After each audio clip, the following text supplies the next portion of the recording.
Hello दोस्तों, जैसा कि हम लोगों ने अभी तक पिछले लेक्चर में ये सारी चीज़ें कवर कर ली कि किस प्रकार 1773 से ब्रिटिश पार्लियामेंट ने पहला कदम उठाया, जिसमें इसका उद्देश्य कंपनी की वाणिज्यिक एवं राजनीतिक कार्यों पर नज़र रखना था या उनको रेगुलेट करना था। और फिर उसी के अकॉर्डिंग हमने धीरे धीरे देखा कि 1773 के बाद 1784 का जो पिट्स इंडिया एक्ट था, फिर उसके बाद 1813, 1833, 1853 में चार्टर एक्ट पारित किए गए, जिनके प्रमुख प्रावधानों को और उनके पीछे की वजहों को हमने जाना।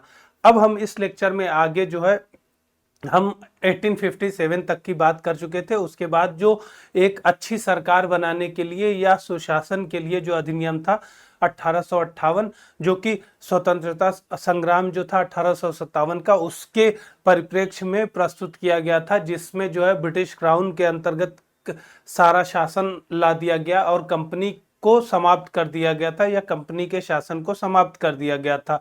जिसके साथ ही जो पहले चली आ रही थी प्रथाएं, जैसे कोर्ट ऑफ डायरेक्टर की या फिर बोर्ड ऑफ कंट्रोल की, वो सारी चीज़ें समाप्त कर दी गई। और फिर हमने देखा कि 1858 के एक्ट से वायसराय का एक पद सृजित किया गया, जो कि गवर्नर जनरल होता था, उसी को वायसराय कहा जाने लगा, क्योंकि वो अब ब्रिटिश क्राउन का प्रतिनिधि होता था। ठीक है। अब फिर सेकेंड चीज, वायसराय के साथ साथ एक जो है भारत सचिव के पद क्रिएट किया गया, जिसमें ब्रिटिश कैबिनेट के और प्रिवी काउंसिल के मेंबर होते थे, जिनको जो है सलाहकारी एक समिति भी बनाई गई थी, जिसमें 15 सदस्यों की थी, जो भारतीय सचिव को या भारत के सचिव को सहायता करती थी, जो कि कहीं ना कहीं इंग्लैंड से ये सारी चीजों को देखता था। उसका मुख्य कार्य था राजनीतिक जो क्रियाकलाप है उनको देखना, लेकिन वो कहीं ना कहीं उसका कंट्रोल हर डिपार्टमेंट में या हर विभाग के हर गतिविधि में था। इसी के परिप्रेक्ष्य में आगे जो है, अब जब ब्रिटिश क्राउन के अंतर्गत शासन आ गया, उसमें जो है 1858 में ही हमने देखा कि अब नई अधिग्रहण की नीति को छोड़ दिया गया और जो है शासन व्यवस्था को सुदृढ़ करने पर यानी मजबूत करने पर ज्यादा ध्यान दिया गया। तो अब हम आगे देखेंगे कि इसके परिप्रेक्ष्य में 1861 में, 1892 में, उसके बाद जो भारतीय परिषद अधिनियम जो आगे 1909 में, 1919 या 1935 में आए, और फिर आखिर में जो है भारतीय स्वतंत्रता संग्राम या भारतीय स्वतंत्रता अधिनियम जो 1947 में आया, उन सब के परिप्रेक्ष्य में उनके पीछे क्या वजह थी, किस प्रकार राष्ट्रीय आंदोलन जो चल रहा था या वैश्विक गतिविधियां थी, उन्होंने किस प्रकार इन सारी चीज़ों को प्रभावित किया, जिससे जो इस प्रकार के नियम आगे बनते गए। इन सारे पहलुओं को हम एक एक करके देखेंगे। आप क्लास से पहले, हम तो यही कहेंगे कि आप क्लास से पहले एक बार सरसरी निगाह जो है देख लिया करिए।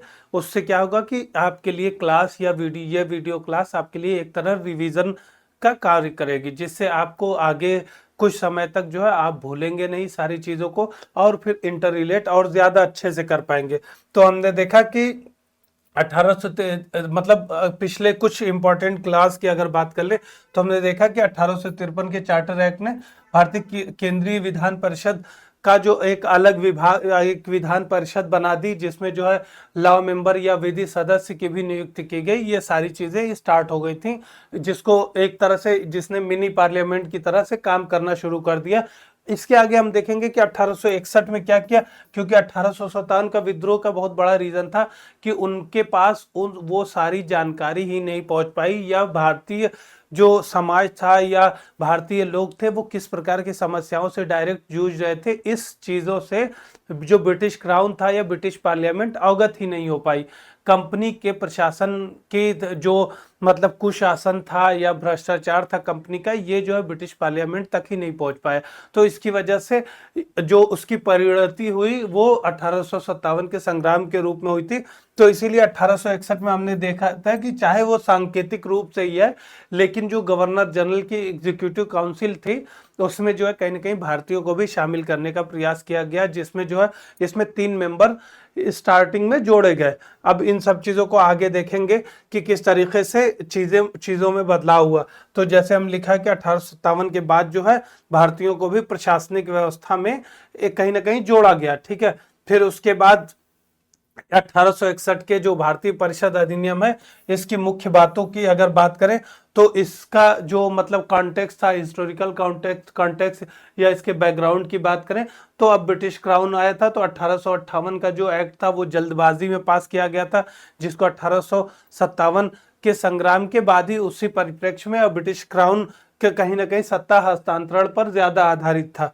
ठीक है, तो फिर उसके बाद हम देखें कि 1861 में क्या चीजें की गई। तो अधिनियम की मुख्य विशेषताओं में जैसे हमने पिछले लेक्चर में भी बताया था कि सबसे इंपॉर्टेंट आप लोग देखेंगे कि जो 1773 से रेगुलेटिंग एक्ट से स्टार्ट हुआ था कि उसमें क्या किया था कि जो बंगाल के गवर्नर था वो बंगाल का गवर्नर जनरल कहलाने लगा था, और कहीं ना कहीं बम्बई प्रेसिडेंसी और मद्रास प्रेसिडेंसी को उसके अधीन कर दिया गया था।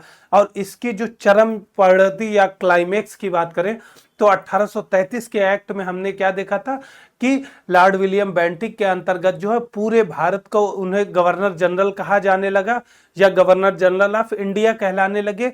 और फिर जो पूरे भारत के मतलब जो सत्ता के केंद्र अगर एक इंसान में सीमित करने को कहें तो पूरे भारत में सत्ता या प्रशासन की शक्ति किसी एक आदमी में सीमित कर दी गई, तो वो गवर्नर जनरल विलियम बेंटिक थे।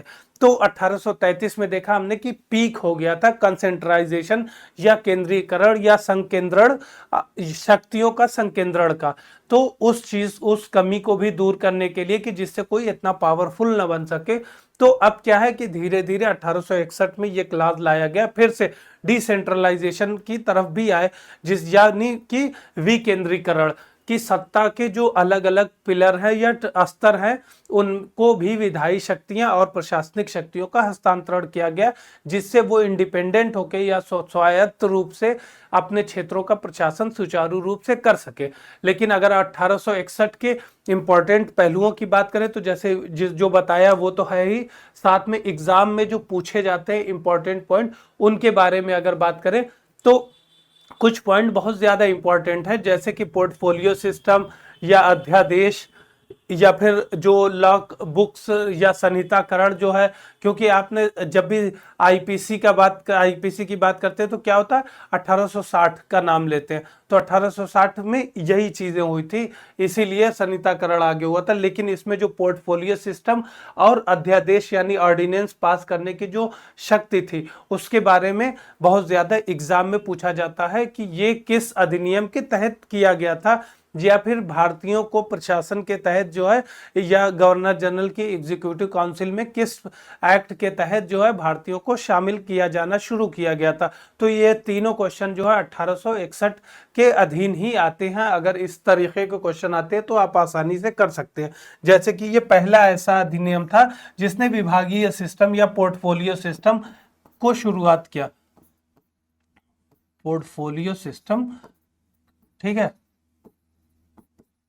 पोर्टफोलियो सिस्टम की शुरुआत की। पोर्टफोलियो आप समझ सकते हैं कि एक विभाग की, जैसे अभी आप देख रहे हैं कि कृषि विभाग है, वित्त विभाग है, रक्षा मंत्रालय है, पहले ऐसा नहीं होता था। इससे पहले जो है गवर्नर जनरल होता था, उसके जो है 4-5 मेंबर 10 मेंबर होते थे, वही सारी चीजों पे कंट्रोल करते थे और कोई डिमार्केशन नहीं था कि कौन सा इंसान या कौन सा व्यक्ति या कौन सा अधिकारी कौन सा विभाग संभाल रहा है। क्योंकि अब अगर पोर्टफोलियो सिस्टम के तहत या अभी अगर रिसेंट में देखें तो अगर वित्त विभाग के बारे में बात करें या रेलवे विभाग के बारे में बात करें तो अब अगर रेलवे में कोई घटना होती है या रेलवे में कोई कमी पाई जाती है या रेलवे में सुधार कोई पाया जाता है या प्रमोशन होता है, तो फिर क्या है कि उसकी जिम्मेदारी जो उसके साथ वाहवाही मिल रही है उसके साथ आपके पास जो है जिम्मेदारी भी आती है। तो पोर्टफोलियो सिस्टम से क्या हुआ कि एक जो तारतम्यता बनी रहे या फिर एक अच्छे से एलिनिएटेड टाइप का या अलाइंड वे में चीजें हों और फिर उसकी जिम्मेदारी सुनिश्चित किया जाए कि कौन व्यक्ति है जो इस विभाग की सभी चीजों के लिए जिम्मेदार है और इन सारी चीजों को चलाने का भी प्रशासनिक उसको अधिकार दिया जा रहा है साथ में। तो इसको कहते हैं विभागीय सिस्टम। जिसे आप अभी देखें तो जो मंत्री पद है वो कहीं ना कहीं एक तरह से पोर्टफोलियो सिस्टम ही है, क्योंकि उसमें किसी इंसान को, जैसे वित्त निर्मला सीतारमन है उनके पास वित्त है, या राजनाथ सिंह के पास जो है आपका रक्षा विभाग है, इस तरह से हमने देखा कि लोगों के पास अब विभाग दिए गए। और फिर उस समय भी जो विभाग दूसरों को अलॉट नहीं किए गए थे वो जो है बाय डिफॉल्ट रूप से गवर्नर जनरल के अधीन थे। जैसा कि आज भी है कि अगर कोई विभाग जो है किसी भी मंत्री को या किसी सदस्य को अगर अलॉट नहीं किया जाता तो वो विभाग जो बाय डिफॉल्ट जो है सीएम के अंडर में या प्राइम मिनिस्टर के अंडर में होता है। ठीक है, तो ये चीज क्लियर हो गया आप लोगों को कि पोर्टफोलियो सिस्टम क्या होता है, कि एक तरह से ये डिपार्टमेंटल सिस्टम है, या मतलब एक जो है किसी भी क्षेत्र की जिम्मेदारी सुनिश्चित करने के लिए कोई एक आप अभी आधुनिक जो है काल का मंत्री समझ सकते हैं। ठीक है, जिससे इसका जो उत्तरदायित्व या जिम्मेदारी बढ़ाया गया या उसका मतलब सुनिश्चित किया गया। ठीक है, फिर उसके बाद क्या था कि वायसराय की कार्यकारिणी परिषद में एक 5वां सदस्य जो जोड़ा गया वो जो है लीगल प्रोफेशन या विधिक से संबंधित था। ठीक है, अभी इसमें देखेंगे कि स्टेट जो थे क्षेत्रीय स्तर पर भी गवर्नर जनरल द्वारा एडवोकेट जनरल इसी समय जोड़ा गया था। ठीक है, तो इस समय आप देखते हैं कि जो संहिताकरण, कानून का संहिताकरण भी ज्यादा तेजी से स्टार्ट किया गया, जिससे जो है क्योंकि हमने बताया था ना कि 1857 के बाद उनका ज्यादा जोर नए क्षेत्रों के अधिग्रहण करने के बजाय उनका ज्यादा जोर था कि जो क्षेत्र उनके अधीन है उसका प्रशासन जो है सुचारू रूप से किया जाए या अच्छे ढंग से किया जाए, और वहां पे एक व्यवस्था ऐसी बनाई जाए कि जो ठोस हो और ज्यादा दिनों तक चल सके उनका राजकाज, और आसानी से चल सके, क्योंकि उसमें उनको भी बहुत ज्यादा लॉस हुआ था। ठीक है, तो इसमें क्या किया था कि पहले जो इस तरीके की चीजें नहीं थी उन चीजों को अब किया गया। ठीक है, फिर कानून निर्माण के लिए जो है वायसराय की काउंसिल में कम से कम और अधिकतम जो है 12 सदस्यों की नियुक्ति का अधिकार दिया गया। ठीक है, ये चीज ये देखिएगा कि अब जैसे जैसे ये पॉइंट आप याद रखिएगा कि अभी जैसे देख रहे हैं कि कम से कम 6 अधिकतम 12 सदस्यों की नियुक्ति का अधिकार दिया गया। अब जैसे जैसे आगे के अधिनियम आते जाएंगे उसमें क्या होगा, इन्हीं मेंबर को जो है बढ़ाया जाएगा। अभी जो है डायरेक्ट वायसराय की काउंसिल से हो रहा है, इसका मतलब कि सरकारी जो अधिकारियां या सरकारी पद ज्यादा इसमें जो भरे जा रहे हैं। लेकिन आप देखेंगे कि जब भारतीयकरण की मांग भी अब बढ़ना शुरू हो गई, जो हमारे राष्ट्रीय आंदोलन की एक बुनियादी डिमांड थी कि प्रशासन में का भारतीयकरण किया जाए या प्रशासन में भारतीयों की भागीदारी अधिकतम सुनिश्चित की जाए, क्योंकि भारत पर शासन के लिए भारतीयों को ही बाहर नहीं रखा जा सकता। तो ऐसे में क्या है कि अब आगे के जो भी आएंगे एक्ट या अधिनियम उसमें आप देखेंगे कि इनकी संख्या में बढ़ोतरी होती जाएगी। अब उस समय जो इन सदस्य जो ये 6 से 12 सदस्य थे इनका कार्यकाल कितना था, 2 वर्ष का था। ठीक है, फिर उसके बाद गवर्नर जनरल जो है परिषद को विशेष जो है सब्जेक्ट या विशेष विषय या विषय जो क्षेत्र सौंप सकता था, इसके बारे में हमने देखा कि पहले ही डिस्कस कर लिया। तो इसने कहीं ना कहीं विकेंद्रीकरण की शुरुआत की और साथ में जो है दायित्व भी सुनिश्चित किया। ठीक है, इसके अधीन जो है ये पहले भी बता चुके कि इसके अधीन जो मुंबई या मद्रास प्रांतों को जो पहले दी गई थी, जो 1773 से पहले यानी रेगुलेटिंग एक्ट से पहले जो अधिकार दिया गया था इन लोगों को कि ये विधायी कार्यों के लिए भी स्वतंत्र थे और प्रशासनिक कार्यों के, लेकिन पहले धीरे धीरे विधायी कार्यों को समाप्त किया गया। फिर 1833 तक फुल्ली जो है गवर्नर जनरल ऑफ इंडिया यानी मेनली जो है सेंट्रल जो गवर्नर जनरल था उसी के अधीन कर दिया गया। लेकिन इस अधिनियम के तहत जो है फिर से उनकी जो वो शक्तियां थी विधायी या प्रशासनिक, इन सब चीजों को मुंबई और मद्रास की बहाल की गई। और साथ ही में इसमें जो है हम देखते हैं कि बंगाल, उत्तर पश्चिमी प्रांत और पंजाब में भी इसके साथ इस अधिनियम के अनुसार जो ही विधान परिषद की स्थापना की गई। ठीक है, जिससे जो है यहाँ पर गवर्नर की नियुक्ति की गई। ठीक है, फिर उसके बाद जो है संकटकालीन व्यवस्था में जैसे हम ऑर्डिनेंस की बात करते हैं तो ऑर्डिनेंस जो पास करने की जो अध्यादेश पास करने का अधिकार जो है 1861 के ही अधिनियम से दिया गया था और इसका जो वो जीवन काल था वो 6 माह था।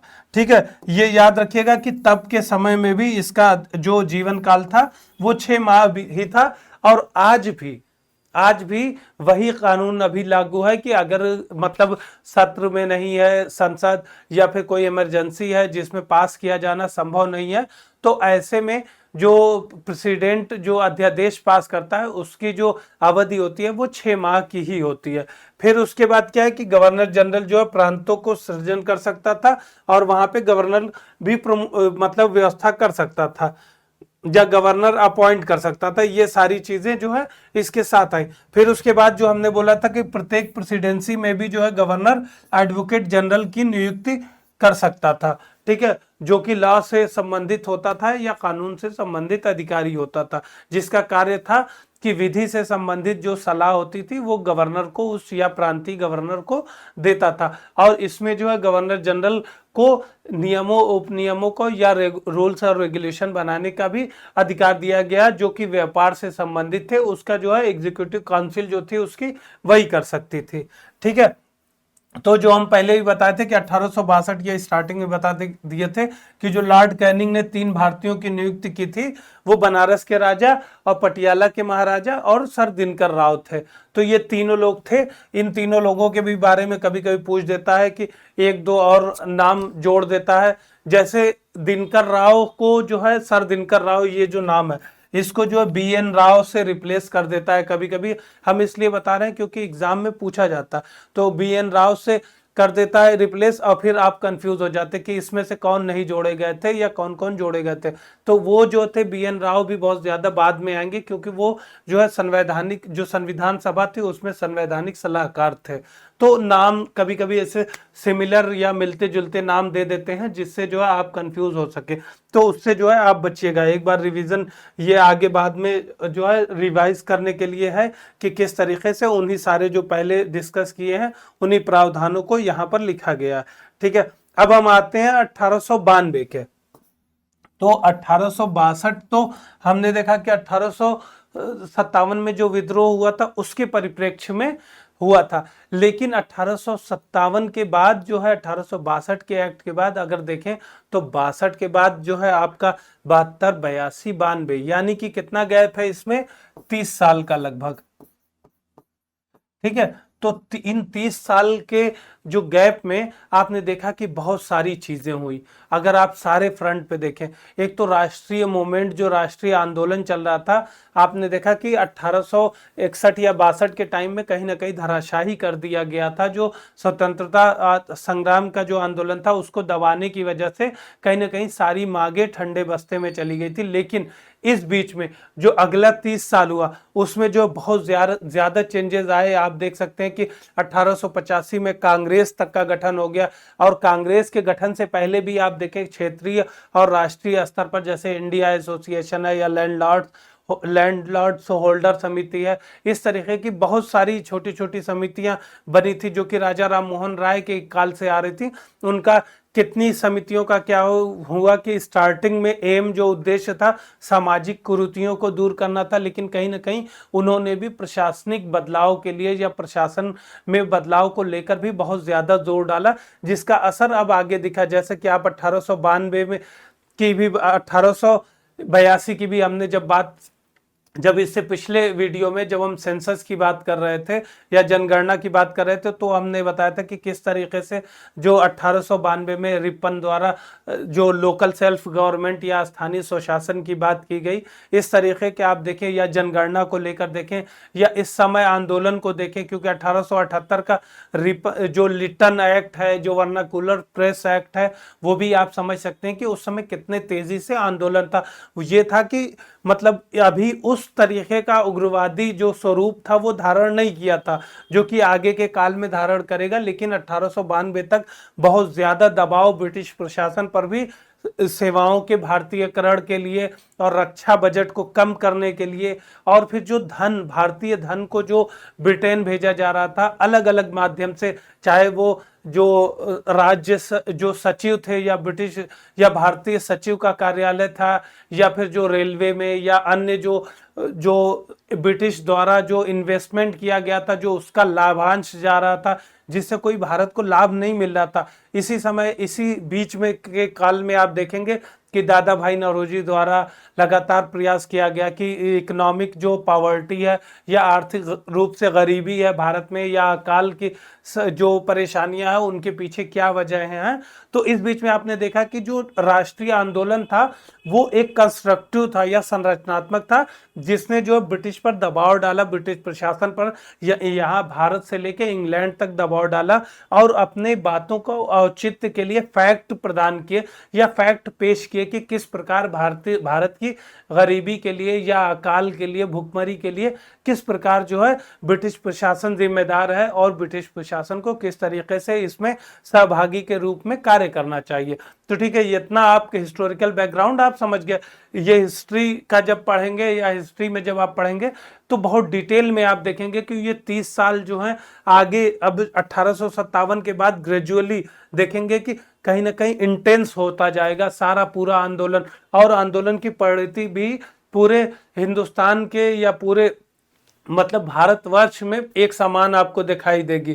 ठीक है, तो वो सारी चीज जिसको राष्ट्रीयकरण बोलते हैं या नेशनलिज्म बोलते हैं या राष्ट्रीय पुनर्जागरण का काल कहते हैं, वो सारी चीजें और ज्यादा गहरी होती जाएंगी।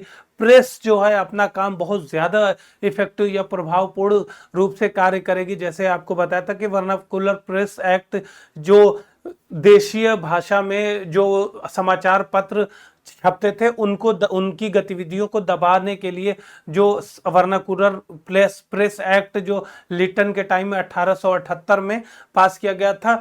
फिर उसके बाद आप देखते हैं कि लगातार किसी तरह ब्रिटिश प्रशासन द्वारा दबाव डाले गए, जिसमें आखिर में फिर दूसरे फ्रंट पे अगर आप देखेंगे तो अगर भारतीय, ये तो ब्रिटिश प्रशासन पर डायरेक्ट दबाव की बात करते हैं, फिर कांग्रेस की स्थापना किस तरीके से हुई, किस तरीके से इसमें जो है स्टार्टिंग में इन्होंने बुनियादी मांगे रखी, और उन बुनियादी मांगों की अगर बात करें जो कि 1885, 86, 87, 88, 89 सब में, क्योंकि स्टार्टिंग में आप देखेंगे कि लॉर्ड डफरिन तक जो कांग्रेस की सभा थी या कांग्रेस की जो इनिशियल मीटिंग थी उसमें मौजूद थे, लेकिन फिर किस तरीके से अपनी, जब कांग्रेस ने अपनी डिमांड को मतलब जोरदार तरीके से रखा तो किस प्रकार से उनका अलग रवैया रहा, लेकिन कहीं ना कहीं इसने जो है अखिल भारतीय स्तर पर अपनी मांगों को रखा।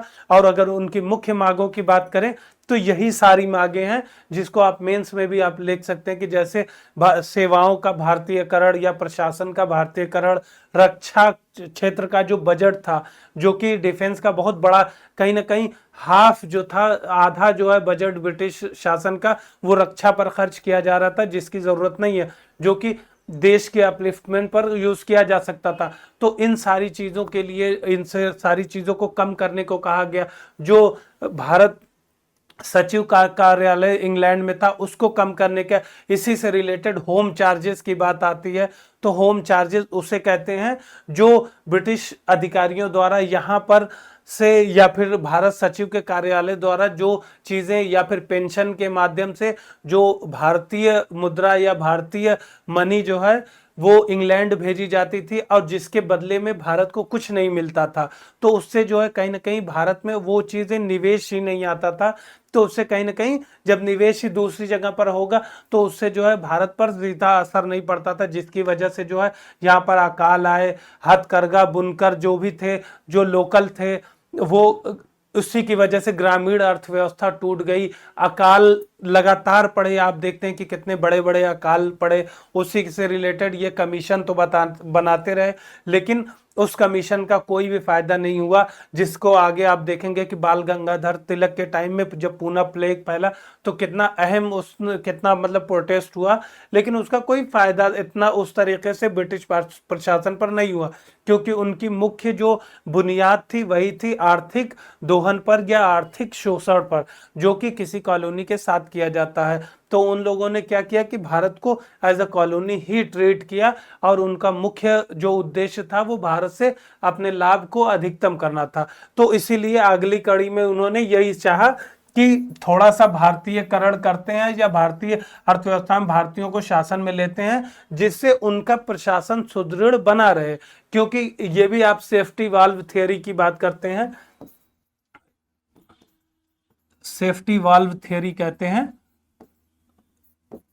ठीक है। वो इस जो सेफ्टी वाल्व थियरी है इसमें भी यही कहा गया था कि अगर आपने भारतीयों को अपने साथ शामिल नहीं किया तो जो भारतीय विद्रोह कर सकते हैं। और ब्रिटिश प्रशासन इस स्थिति में नहीं था कि 1857 जैसा एक और विद्रोह जो है बर्दाश्त कर पाए, क्योंकि अब जो है भारतीयों में भी जागरूकता का स्तर जो है बहुत ज्यादा बढ़ गया था, जिसमें प्रेस की बहुत इंपॉर्टेंट भूमिका थी। लेकिन बहरहाल हम पहले जान लेते हैं इसके फैक्ट जो है। ये तो हम हिस्टोरिकल बैकग्राउंड इसलिए आप लोगों को थोड़ा डिटेल में बता देते हैं और कोशिश करते हैं कि आप लोग को ज्यादा से ज्यादा जो कॉन्टेक्स्ट है या संदर्भ है उसका आपको ज्यादा पता चले, जिससे आप जो है और अच्छे तरीके से तैयारी कर सकें और आपको भूले ना, ज्यादा इफेक्टिव तरीके से प्रीलिम्स और मेंस दोनों में आपको मददगार बने। तो अगर 1892 के एक्ट की बात करें तो इसमें किन कौन कौन सी चीजें अहम थी।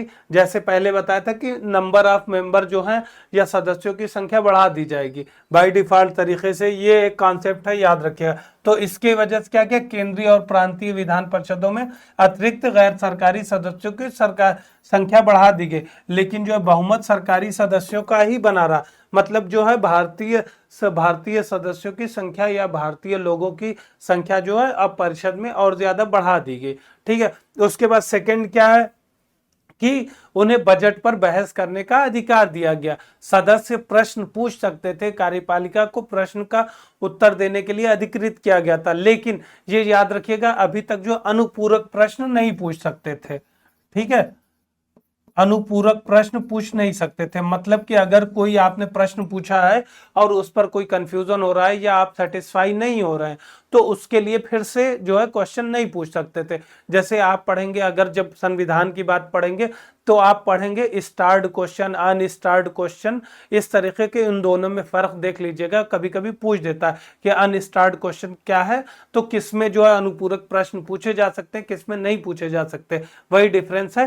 तो जो कॉन्सेप्ट में क्लैरिटी रखिएगा।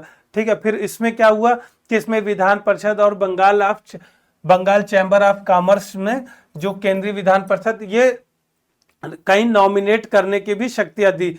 इसमें ज्यादातर देखिए चुनाव जैसे शब्द का प्रयोग नहीं किया गया था, क्योंकि इसमें ज्यादातर हमने देखा कि जो गैर सरकारी सदस्य होते थे उनको ज्यादातर जो है जो गवर्नर थे या प्रांतीय गवर्नर थे उनके द्वारा नॉमिनेट ही किया गया या नामित किया गया था। ठीक है, इसमें जो है नगर पालिका, विश्वविद्यालय या जमींदारी का जो जमींदार लोगों का एक ग्रुप था या चैम्बर था, या फिर उद्योगपतियों का है या चैम्बर ऑफ कॉमर्स की बात करें तो यही लोग रिकमेंड करते थे। फिर आगे फाइनलाइज जो है वो गवर्नर जनरल या प्रांतीय गवर्नर करता था, तो उसकी बुनियाद पर इन लोगों को होता था सिलेक्शन। ठीक है, फिर उसके बाद ये जो आगे एक सीमित और परोक्ष चुनाव का प्रावधान किया। ठीक है, लेकिन इन्होंने कोई चुनाव शब्द का प्रयोग नहीं किया गया था, जैसे यहां पर भी साफ लिखा आगे कि चुनाव शब्द का अधिनियम में प्रयोग नहीं हुआ था।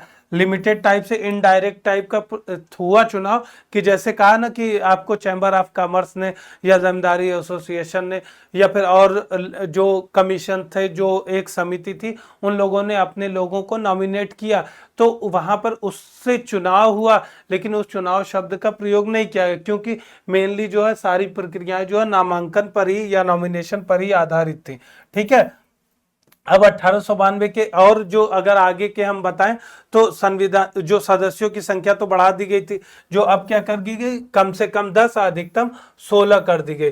ठीक है, अब फिर उसके बाद क्या, ये जो बंबई और मद्रास की विधान परिषद को भी इसी तरीके के अधिकार दिए गए, क्योंकि अब सिंपली जो है डिसेंट्रलाइजेशन पर ज्यादा जोर रहा गया। जैसे हमने आपसे बताया था कि 1773 में केंद्रीकरण पर ध्यान था, फिर उसके बाद हमने देखा कि धीरे धीरे 1833 तक जो क्लाइमैक्स पे आ गया, फिर 1833 के बाद फिर धीरे धीरे आया, जो कि टूट गया 1861 में, फिर डिसेंट्रलाइजेशन की तरफ आ गए। और बंबई और मद्रास दोनों के जो है, और फिर जो नए प्रांत बनाए गए जैसे पंजाब है या उत्तर पश्चिम प्रांत है, इन सब जगहों पर, या आगरा प्रांत है, इन सब की जो है शक्तियां, विधायी शक्तियों को बहाल किया गया। लेकिन अब देखेंगे आप कि धीरे धीरे इनकी शक्तियों में और विस्तार किया जाएगा, और आप देखेंगे कि 1935 के एक्ट तक ये लोग जो है प्रांतीय स्वायत्तता तक पहुंच जाएंगे, जो कि 1919 की बात करेंगे तो उसमें कुछ सब्जेक्ट जो हस्तांतरित और आरक्षित किए गए थे।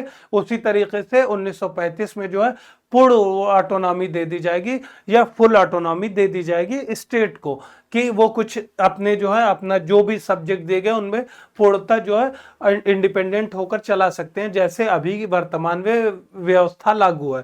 ठीक है, तो इसमें जो है जो क्षेत्रीय प्रांत थे जैसे मुंबई है या मद्रास, इनको भी अपने सदस्यों की संख्या बढ़ाने को मतलब परमिशन दी गई, जो कि कम से कम 8 और अधिकतम 20 सदस्यों की वृद्धि की जा सकती थी।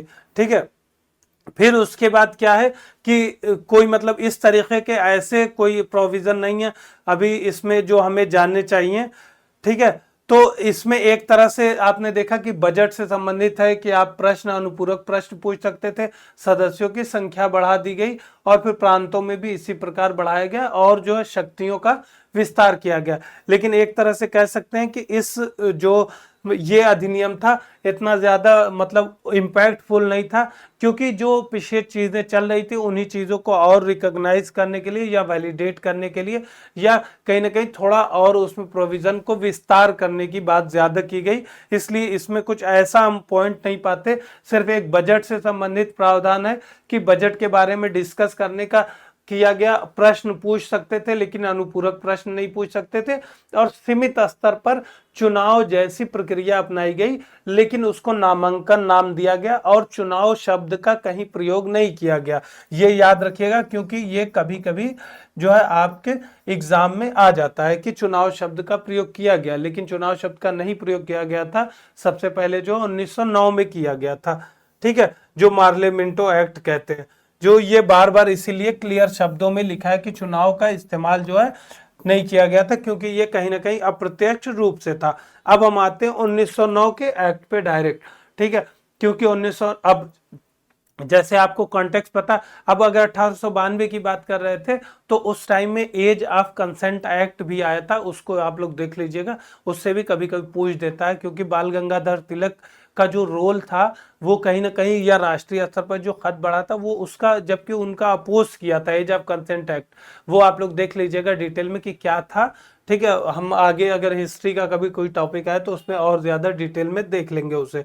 अभी जो है भारत परिषद अधिनियम 1909 पे आते हैं, तो आप देखते हैं कि कांग्रेस भी इस समय तक मजबूत हो गई थी। ठीक है, अब कांग्रेस में क्या हुआ था, उग्रवादी और उदारवादी या मॉडरेट और लिबरल दो ग्रुप भी बन चुके थे, जिनकी वजह से इन दोनों की जो कार्य पद्धति थी उसको लेकर जो टसल चल रही थी, उसी की वजह से सूरत विभाजन भी हुआ था जो 1907 में हुआ था। ठीक है, कुछ चीजें इससे याद रखिएगा, जैसे सूरत विभाजन हुआ था। ठीक है, और 1906 में जो है मुस्लिम लीग बनी थी, मुस्लिम लीग का 1905 में देखते हैं कि बंगाल विभाजन की घटना हुई थी, बंगाल विभाजन। ठीक है, तो ये सारी चीजें देखते हैं। और फिर क्या है कि इसी समय जो है आपकी उग्रवादी कार्य पद्धति, जैसे लाल बाल पाल जो है इसी टाइम में ज्यादा चरम पे अपने या क्लाइमेक्स पे अपने कार्यों को लेकर आ गए थे, और फिर क्षेत्रीय स्तर पर भी कई विरोध देखे गए, जिसको आगे हम देखते हैं कि बहुत ज्यादा ये लाला हरदयाल का आप गदर मोमेंट ले लीजिए या कामागाटो मारू इवेंट ले लीजिए, और सारे जो है इसी टाइम में तेज हुए। लेकिन अब बहरहाल हम देखते हैं कि 1909 के एक्ट में क्या हुआ, जिसे मार्लियामेंटो एक्ट भी बोलते हैं।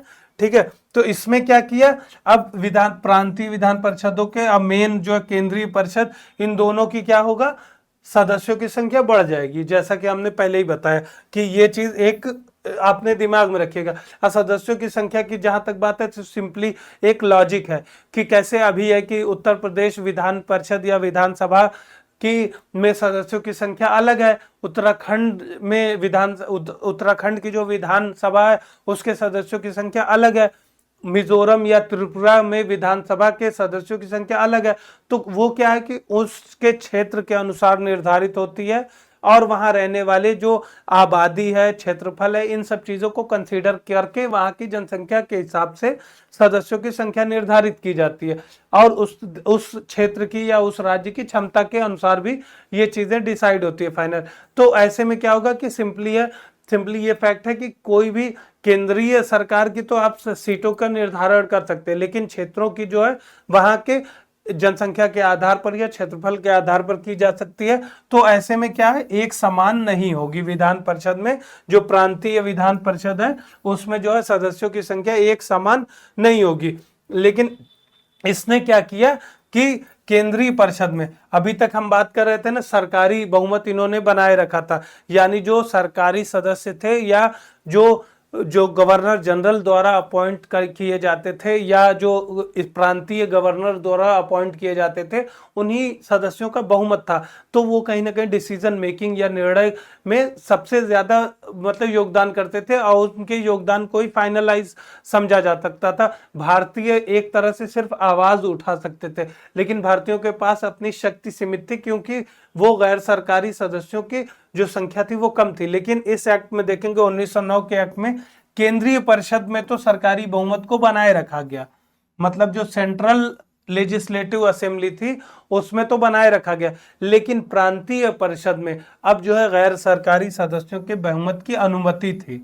ठीक है, लेकिन ये मतलब इसका मतलब ये नहीं कि हर जगह बना ही दिया गया, अनुमति दे दी गई कि गैर सरकारी सदस्यों को बहुमत हो सकता था। लेकिन इन्होंने अपने साथ एक चाल चली थी कि दे तो दिया था बहुमत, लेकिन फाइनलाइज करने की या डिसीजन जो है गवर्नर के हाथ में दे दिया था कि अगर कोई जो है विधानसभा जो या विधान परिषद जो है प्रांतीय जो परिषद है वो अगर कोई लॉ बनाती है या कोई मतलब रूल्स या रेगुलेशन बनाती है तो उस समय जो है गवर्नर के पास एक अधिकार होगा कि वो उसको रिजेक्ट भी कर सकता है, चाहे बशर्ते उसको पास कर दिया।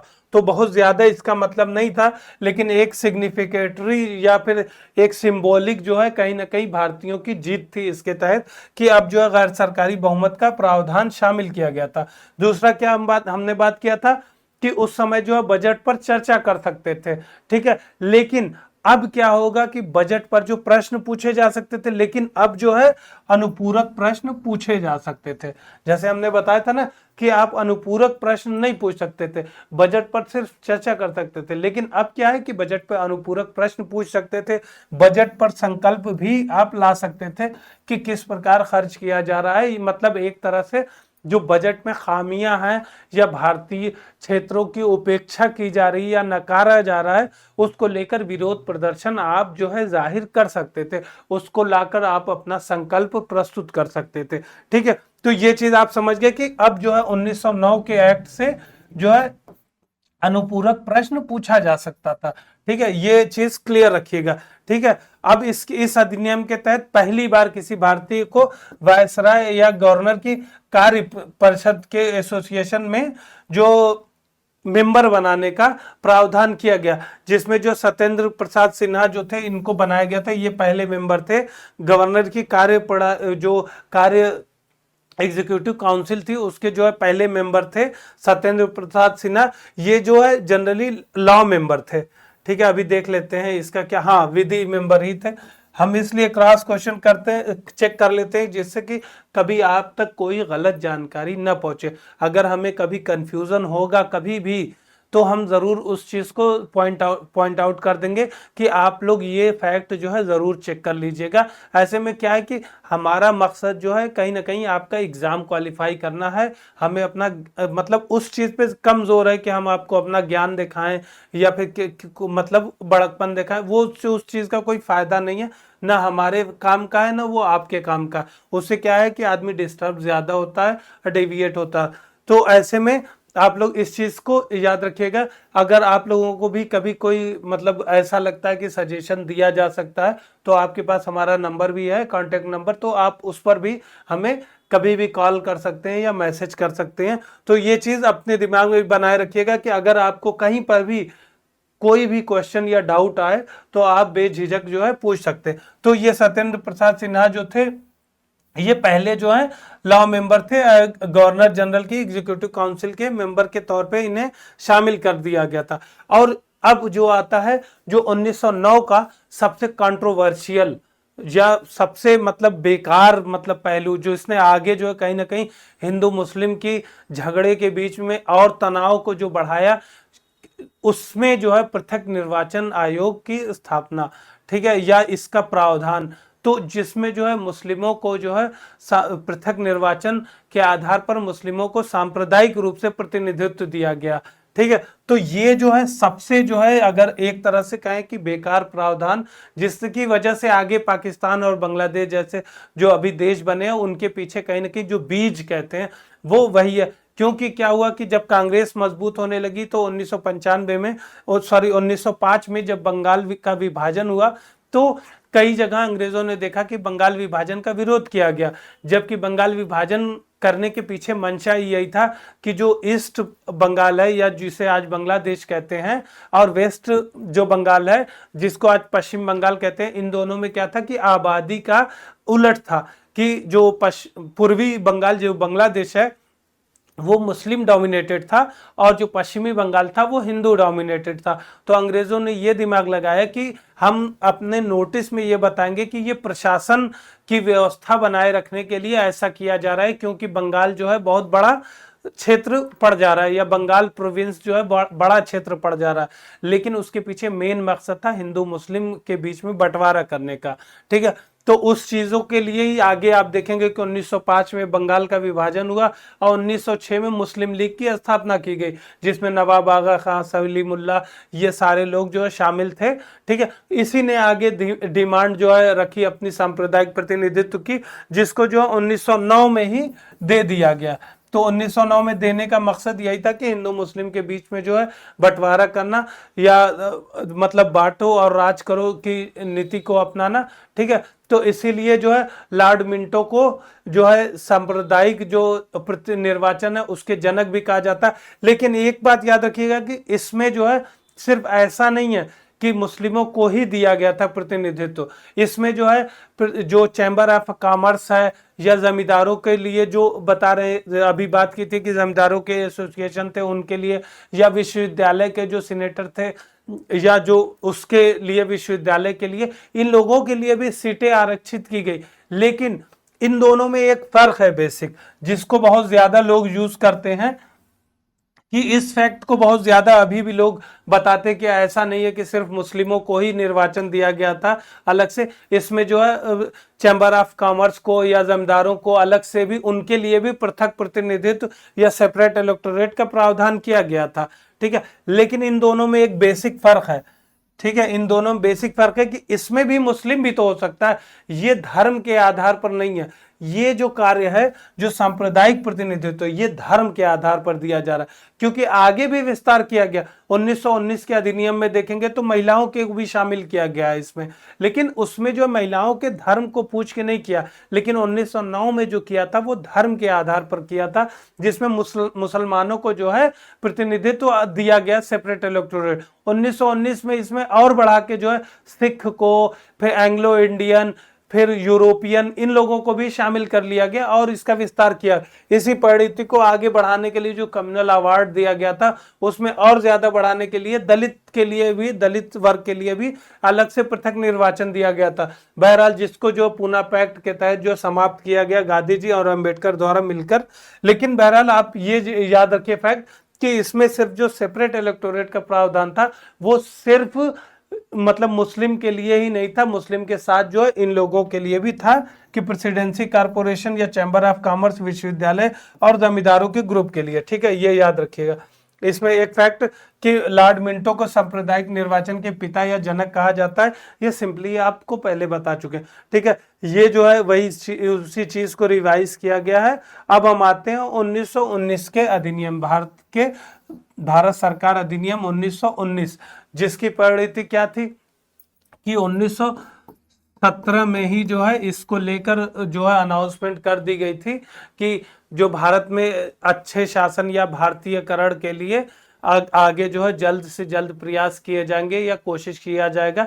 और ब्रिटिश शासन का जो परम उद्देश्य बताया गया था कि सेवाओं का या प्रशासन का भारतीयकरण करना है, इसमें जो है इसका प्रथम उद्देश्य। इसी की वजह से हमने देखा है कि जो होम रूल मूवमेंट चल रहा था या जो एनी बेसेंट और बाल गंगाधर तिलक दोनों द्वारा अलग अलग होम रूल मूवमेंट चल रहा था, वो भी कहीं ना कहीं कमजोर पड़ गया था, क्योंकि इसी अनाउंसमेंट के बाद जो है जो एनी बेसेंट थी वो जो है विरोध का अपना जो दामन थी वो छोड़ दिया, उन्होंने विरोध प्रदर्शन को कम कर दिया या खत्म ऑलमोस्ट कर दिया, क्योंकि उन्हें लगा कि अब जो है क्रमिक रूप से जो भारतीयों को शामिल किया जाएगा। क्योंकि जो 1917 में जो बताया गया था उसका उद्देश्य यही बताया गया था कि भारतीयों को प्रशासन में क्रमिक रूप से यानी ग्रेजुअली अब उनके जो प्रतिशत है उनको बढ़ाया जाएगा। ठीक है, इसमें ये याद रखिएगा कि जो मोंटेग्यू चेम्सफोर्ड इसको बोला जाता है, तो वो इसलिए बोला जाता है कि जो मोंटेग्यू थे वो भारत के राज्य सचिव थे और चेम्सफोर्ड जो भारत के वायसराय थे।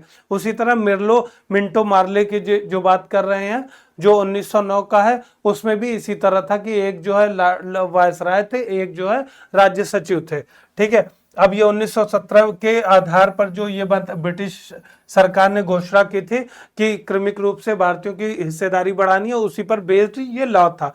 ठीक है, अब इसमें इसके इंपॉर्टेंट जो है, क्योंकि उत्तरदायी सरकार की स्थापना की जा रही है, तो सिंपल सी बात है कि इसमें और ज्यादा इससे जो प्रशासन का भारतीयकरण किया जाएगा या भारतीयों को शामिल करने का प्रयास किया जाएगा। ठीक है, तो इससे अब जो है हम इसके जो इंपॉर्टेंट प्रावधान के बारे में अगर बात करें तो ये 1921 में लागू हुआ, क्योंकि एक तरह से आप ये भी जान लीजिएगा कि अब जो है अंग्रेजों को भी जो है या ब्रिटिश लोगों को भी या ब्रिटिश प्रशासन को भी भारतीयों की सहमति की आवश्यकता थी, क्योंकि इन लोगों ने जो है इसी समय जो है 1914 से 18 के बीच में आप याद रखेंगे कि जो फर्स्ट वर्ल्ड वार हुआ था या प्रथम विश्व युद्ध, इसने भी इन लोगों की स्थिति को बहुत ज्यादा से प्रभावित किया था। तो ऐसे में जो है इन लोगों को एक ऐसा क्षेत्र की जरूरत थी जो इनकी इकोनॉमी के लिए हेल्पफुल हो, जो कि देखा भी गया कि प्रथम विश्व युद्ध के समय भारत ने ब्रिटेन को बहुत बड़ा सहारा दिया था। ठीक है, तो अब क्या होगा इसमें आगे के जैसे बात किया कि अब जो है पहले तो वो मेंबर की संख्या या सदस्यों की संख्या बढ़ाई गई, लेकिन जो इंपॉर्टेंट फैक्ट है इसमें डायरकी का प्रावधान किया गया। डायरकी मतलब क्या होता है? द्वैत शासन होता है। जैसे डायरकी की बात कर रहे हैं तो डायरकी में या द्वैत शासन में क्या होता है कि दो लोग शासन करते हैं। जैसे कि हमने पहले जब बात किया था कि बोर्ड ऑफ कंट्रोल और बोर्ड ऑफ डायरेक्टर की जो 1700 अपने 84 पिट्स इंडिया के एक्ट के तहत था, तो द्वैत शासन हो गया था। उसी तरह जब 1764 के बाद जो बक्सर के युद्ध के बाद जो क्या हुआ कि ब्रिटिश को जो है राजस्व वसूलने का अधिकार दिया गया और बंगाल के जो नवाब थे वो जो है प्रशासन का अधिकार, तो उसको भी डायरकी कहते हैं, जो दो लोग शासन कर रहे हैं। तो 1909 के एक्ट में जो डायरकी शब्द का इस्तेमाल किया जाता है, या 1919 के एक्ट में जो डायरकी शब्द का इस्तेमाल किया जाता है, उसमें जो है प्रांतीय विषयों को लेकर इस्तेमाल किया जाता है। कि हुआ क्या, जो प्रांतों को विषय जो मतलब हस्तांतरित किए गए थे उनमें दो तरीके के थे प्रावधान, एक थे आरक्षित, एक हस्तांतरित। आरक्षित जो वो विषय थे जिनको जो है गवर्नर द्वारा ही चलाया जाना था और गवर्नर की अपनी एग्जीक्यूटिव काउंसिल थी उसके तहत चलाना था। हस्तांतरित सब्जेक्ट उन्हें कहा गया जो जिन्हें जो है भारतीय चुने प्रतिनिधियों के माध्यम से चलाना था या उनकी सलाह पर चलाना था, लेकिन अभी भी गवर्नर के पास वो शक्ति थी कि वो कोई अगर राजी नहीं है तो वो उस चीज को नकार सकता था। ठीक है, लेकिन जो है अब कहीं ना कहीं प्रांतों पर देखा गया कि इसके चलते केंद्रीय जो नियंत्रण था उसमें कमी आई, क्योंकि उनको सब्जेक्ट ट्रांसफर कर दिया गया। इसमें भी दिमाग लगाया गया इन लोगों द्वारा कि जो हस्तांतरित सब्जेक्ट थे वो कम महत्वपूर्ण सब्जेक्ट थे और ज्यादा जिम्मेदारी के सब्जेक्ट थे, जैसे शिक्षा, स्वास्थ्य, इन सब चीजों को लेकर थे या कृषि विकास को लेकर। ठीक है, लेकिन जो कमाने वाले सब्जेक्ट थे या जो राजस्व से संबंधित थे वो इन्होंने अपने पास ही रखे, जैसे पुलिस प्रशासन, राजस्व। अब फिर इन लोगों ने एक चीज ओवरलैपिंग वाला भी रखा कि जैसे राजस्व अधिग्रहण कर रहे हैं किसान का वो आरक्षित विषय है, लेकिन कृषि विकास के लिए जो सब्जेक्ट है वो हस्तांतरित कर दिया। इसी तरह जो सिंचाई सब्जेक्ट था या इरिगेशन वो आरक्षित रखा, जबकि उसकी जो है ज्यादा अहमियत थी, उसको विकास करने में वो कृषि विकास के लिए वो महत्वपूर्ण था, क्योंकि उस समय तक जो है सिंचाई कर भी वसूल किया जाता था। ये याद रखिएगा, आज अभी नहीं है। अभी चक्कर ये है कि अभी देते नहीं, अभी सब जो है अपने आप को छोटे किसान ही कहते हैं, क्योंकि आबादी की वजह से लैंड का साइज छोटा होता गया तो कोई सिंचाई कर नहीं भरता। लेकिन उस समय सिंचाई कर एक बड़ी जो है धनराशि का स्रोत था। ठीक है, तो सिंचाई जो था वो आरक्षित विषय के अंतर्गत ही था, तो इस तरीके का उन्होंने कर रखा था कार्य। इसी तरह शिक्षा को, स्वास्थ्य को, इन सारे सब्जेक्ट में भी देखेंगे कि जो टर्शियरी लेवल की थी, उच्च शिक्षा थी, वो उन्होंने अपने पास रखी थी और बेसिक जैसे प्राइमरी और माध्यमिक ये जो है हस्तांतरित कर दी थी। ठीक है, तो जो कि सबसे ज्यादा इंपॉर्टेंट थी। उसके बाद अब ये हम समझ गए कि सब्जेक्ट जो डायरकी या द्वैत शासन का परिचय कर दिया इस समय। ठीक है, अब उसमें क्या है, हस्तांतरित और आरक्षित विषय का प्रावधान किया गया। अब क्या है कि राज्यों पर इसकी वजह से सिंपली अभी बात की कि केंद्रीय नियंत्रण कर कम हो जाएगा और जो है उनको जो है जो सब्जेक्ट दिए गए राज्यों को, अब वो अपने उन सब्जेक्ट पर, विषय पर अपने कानून बना सकते हैं। लेकिन जैसा कि बात कर रहे हैं, सरकार का जो मूलभूत स्ट्रक्चर था या मूलभूत संरचना थी वो एकात्मक ही बनी रही।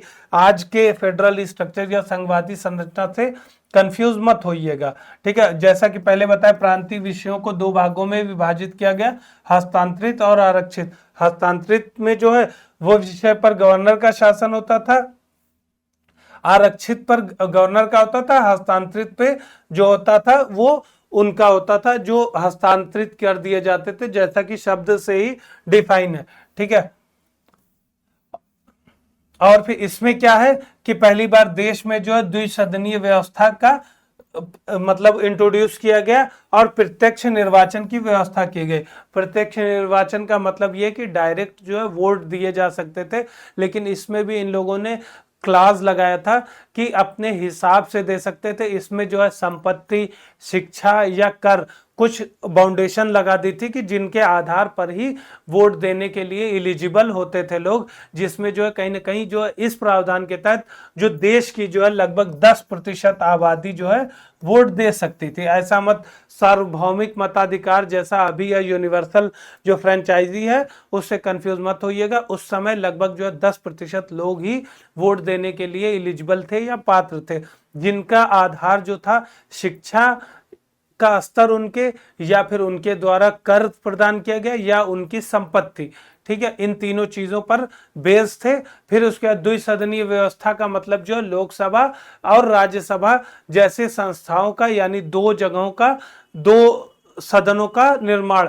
ठीक है, इससे क्या था कि चेक और बैलेंस बढ़ाने के लिए। ठीक है, ये ब्रिटिश पार्लियामेंट या ब्रिटिश संविधान से ही ली गई विशेषता है, जिसको बाई कैमरलिज्म भी कहते हैं या द्विसदनीयता। ठीक है, इसके बारे में भी कभी कभी पूछ देता है एग्जाम में कि 1919 से कौन से लिए गए। तो द्विसदनीयता जो है इसी समय जो है ब्रिटिश प्रशासन से लिया गया। और ये याद रखिएगा इस समय के काल के रिलेटेड 1921 में ही जो है लोक या पीएसी जो लोक लेखा समिति की बात करते हैं वो भी इसी समय बनी थी। ठीक है, पीएसी जो थी लोक लेखा समिति इसी समय बनी थी। रेलवे का बजट भी अलग इसी समय किया गया था। ये सारे फैक्ट हम इसलिए बता देते हैं जो इससे रिलेटेड या आसपास के होते हैं कि जिससे आप में भी एक जब पढ़ाई करें तो जो आसपास के उससे रिलेटेड जो टर्म है वो आपको भी याद हो और उन चीजों पर ध्यान रखें। ठीक है, दोनों सदनों के बहुसंख्यक जो है सदस्यों का प्रत्यक्ष निर्वाचन के माध्यम से निर्वाचित किया गया था। इसमें क्योंकि अब 10% लोग जो है वोटिंग कर रहे हैं, तो सिंपल सा जो गैर सरकारी सदस्य या जो चुन कर आएंगे वो जो अप्रत्यक्ष निर्वाचन के माध्यम से जो लोग आएंगे वो जो है ज्यादातर सदस्य वही होंगे। ठीक है, द्विसदनीयता का भी मतलब आप समझ गए। मतलब एक इसमें आपने 1919 के एक्ट से अभी तक आपने पढ़ा कि डायरकी या द्वैत शासन का परिचय, फिर राज्यों को या प्रांतों को स्वायत्तता दी गई जिसमें वो अपने संबंधित विषयों पर कानून बनाने के लिए पूर्णतः स्वतंत्र थे। राज्यों में द्वैत शासन के तहत हस्तांतरित और आरक्षित विषयों का प्रावधान किया गया। केंद्र स्तर पर जो है द्विसदनीय प्रावधान, द्विसदनीयता या बाई कैमरलिज्म का प्रावधान किया गया, जिसमें 2 सदन होते थे जिसको लोकसभा या राज्यसभा की तरह से कह सकते हैं। ठीक है, फिर उसके बाद जो है अगला पॉइंट हमने इसमें इंपॉर्टेंट ये है कि इसमें जो है प्रत्यक्ष निर्वाचन का प्रावधान किया गया, जिसमें जो है लगभग 10% लोगों को कवर किया गया। अब आगे के इससे रिलेटेड प्रावधान के बारे में बात करें तो वायसराय की जो कार्यकारी परिषद थी जो 6 सदस्य थे, उसमें जो है कमांडर इन चीफ को छोड़ के, ठीक है, 3 सदस्यों को भारतीय होना आवश्यक था।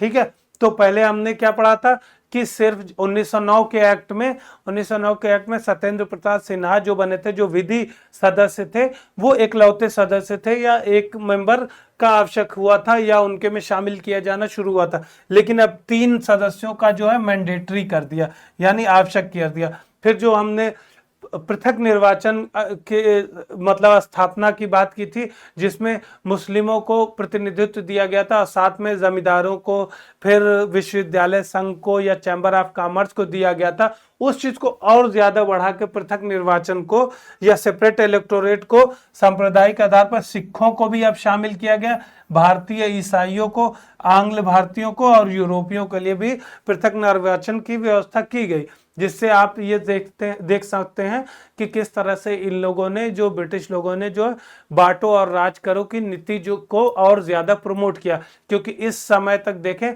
कि उग्रवादी चरण भी कहीं ना कहीं ज्यादा तेजी से आगे बढ़ रहा था। आगे हमने देखा कि असहयोग आंदोलन में किस तरीके के लोगों की भूमिका रही, जो भारतीय लोगों द्वारा किस स्तर का विरोध किया गया।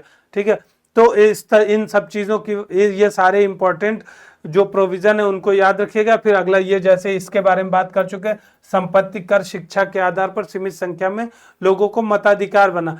ठीक है, फिर उसके बाद इस कानून ने ही जो है लंदन में भारत के उच्चायुक्त के कार्यालय का सृजन किया, जो अब तक जो है भारत सचिव द्वारा ही कार्य किया जाता था। अब भारत के उच्चायुक्त मतलब हाई कमिश्नर ऑफ इंडिया, जो आज भी आप ये चीज याद रखिएगा कि जो देश ब्रिटिश कॉमनवेल्थ या कॉमनवेल्थ के सदस्य होते हैं, ठीक है, ये मतलब बहुत वैसा फैक्ट है, मतलब बहुत ज्यादा कभी कभी पूछ देता है, क्योंकि आप जैसे ब्रिटेन में एम्बेसडर नहीं सुनते होंगे या राजदूत नहीं सुनते होंगे, जैसे अगर हम पाकिस्तान की बात करेंगे, ठीक है, तो ये नहीं सुनते होंगे आप वर्ड की पाकिस्तान में भारतीय राजदूत को बुला लिया गया। ये वर्ड सुनते होंगे कि पाकिस्तान से भारत के हाई कमिश्नर को बुला लिया गया। ठीक है, तो हाई कमिश्नर उनको कहा जाता है जो है कभी ब्रिटिश कॉलोनी थे या ब्रिटिश प्रशासन के क्षेत्र थे उन देशों में, जो कि कॉमनवेल्थ के अभी देश हैं सारे। तो यहाँ पर जो लोग रिक्रूट जो होते हैं उनको हाई कमिश्नर कहते हैं, और फिर अन्य देशों में एम्बेसडर कहा जाता है। तो उसी तरह उसी समय 1919 के एक्ट के तहत भारत के उच्चायुक्त का कार्यालय भी स्थापित किया गया। फिर उसके बाद क्या किया गया, लोक सेवा आयोग का या पब्लिक सर्विस कमीशन, जिसके लिए आप लोग भी जिसमें सर्विस के लिए तैयारी कर रहे हैं, पहले जो इतना मतलब इस तरीके से ऑर्गेनाइज तरीके से नहीं होती थी, इसीलिए जो है कई कमिटीज इससे रिलेटेड है जिन्होंने लगातार रिकमेंडेशन दिया कि एक लोक सेवा आयोग होना चाहिए, जिसको लेकर जो है फिर बाद में इसी में प्रावधान था 1919 के एक्ट में, जिसके तहत 1926 में, ठीक है, यह 1926 में सिविल सेवा में भर्ती के लिए केंद्रीय लोक सेवा आयोग का गठन किया गया। ठीक है, इसमें आगे के प्रावधान 1935 में देखेंगे कि किस तरह से संयुक्त स्तर पर भी जो है मतलब प्रांतों में कई प्रांतों को मिला के जो हम बात करते हैं जेपीसी या राज्य लोक सेवा, किस तरह से लोक सेवा आयोग जो राज्य लोक सेवा आयोग है किस तरह से और ज्यादा बढ़ाया गया। लेकिन बहरहाल 1926 में ये फैक्ट याद रखिएगा, सिविल सेवकों की भर्ती के लिए एक केंद्रीय लोक सेवा आयोग का गठन किया गया। ठीक है, इसने पहली बार जो है केंद्रीय बजट को प्रांतों के बजट से अलग कर दिया गया था। ठीक है, ये भी एक फैक्ट है जो इसमें कभी कभी पूछा जा सकता है, उसको याद रखिएगा। तो इस मतलब केंद्रीय बजट को राज्यों के बजट से अलग कर दिया गया था।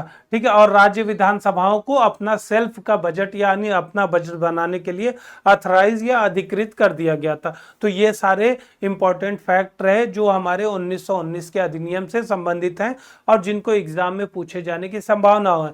अब क्या हुआ कि 1919 के एक्ट को बना दिया गया, लेकिन इस एक्ट को बनाने के बाद इसमें लास्ट में एक प्रावधान शामिल किया गया कि एक स्टैट्यूटरी कमीशन बनाया जाएगा 10 साल बाद। इसमें 10 साल का प्रावधान था, जिसमें जो है जो ये सारे जो इसके प्रावधान है इनकी प्रगति की जो प्रगति का एक्चुअल स्टेटस या स्थिति है उसका आकलन करेगा, उसके बाद सजेशन देगा, उसी के आधार पर आगे के अमेंडमेंट्स या रेगुलेशन बनाए जाएंगे, जिसको जो है हम अब 1919 में ये आया था।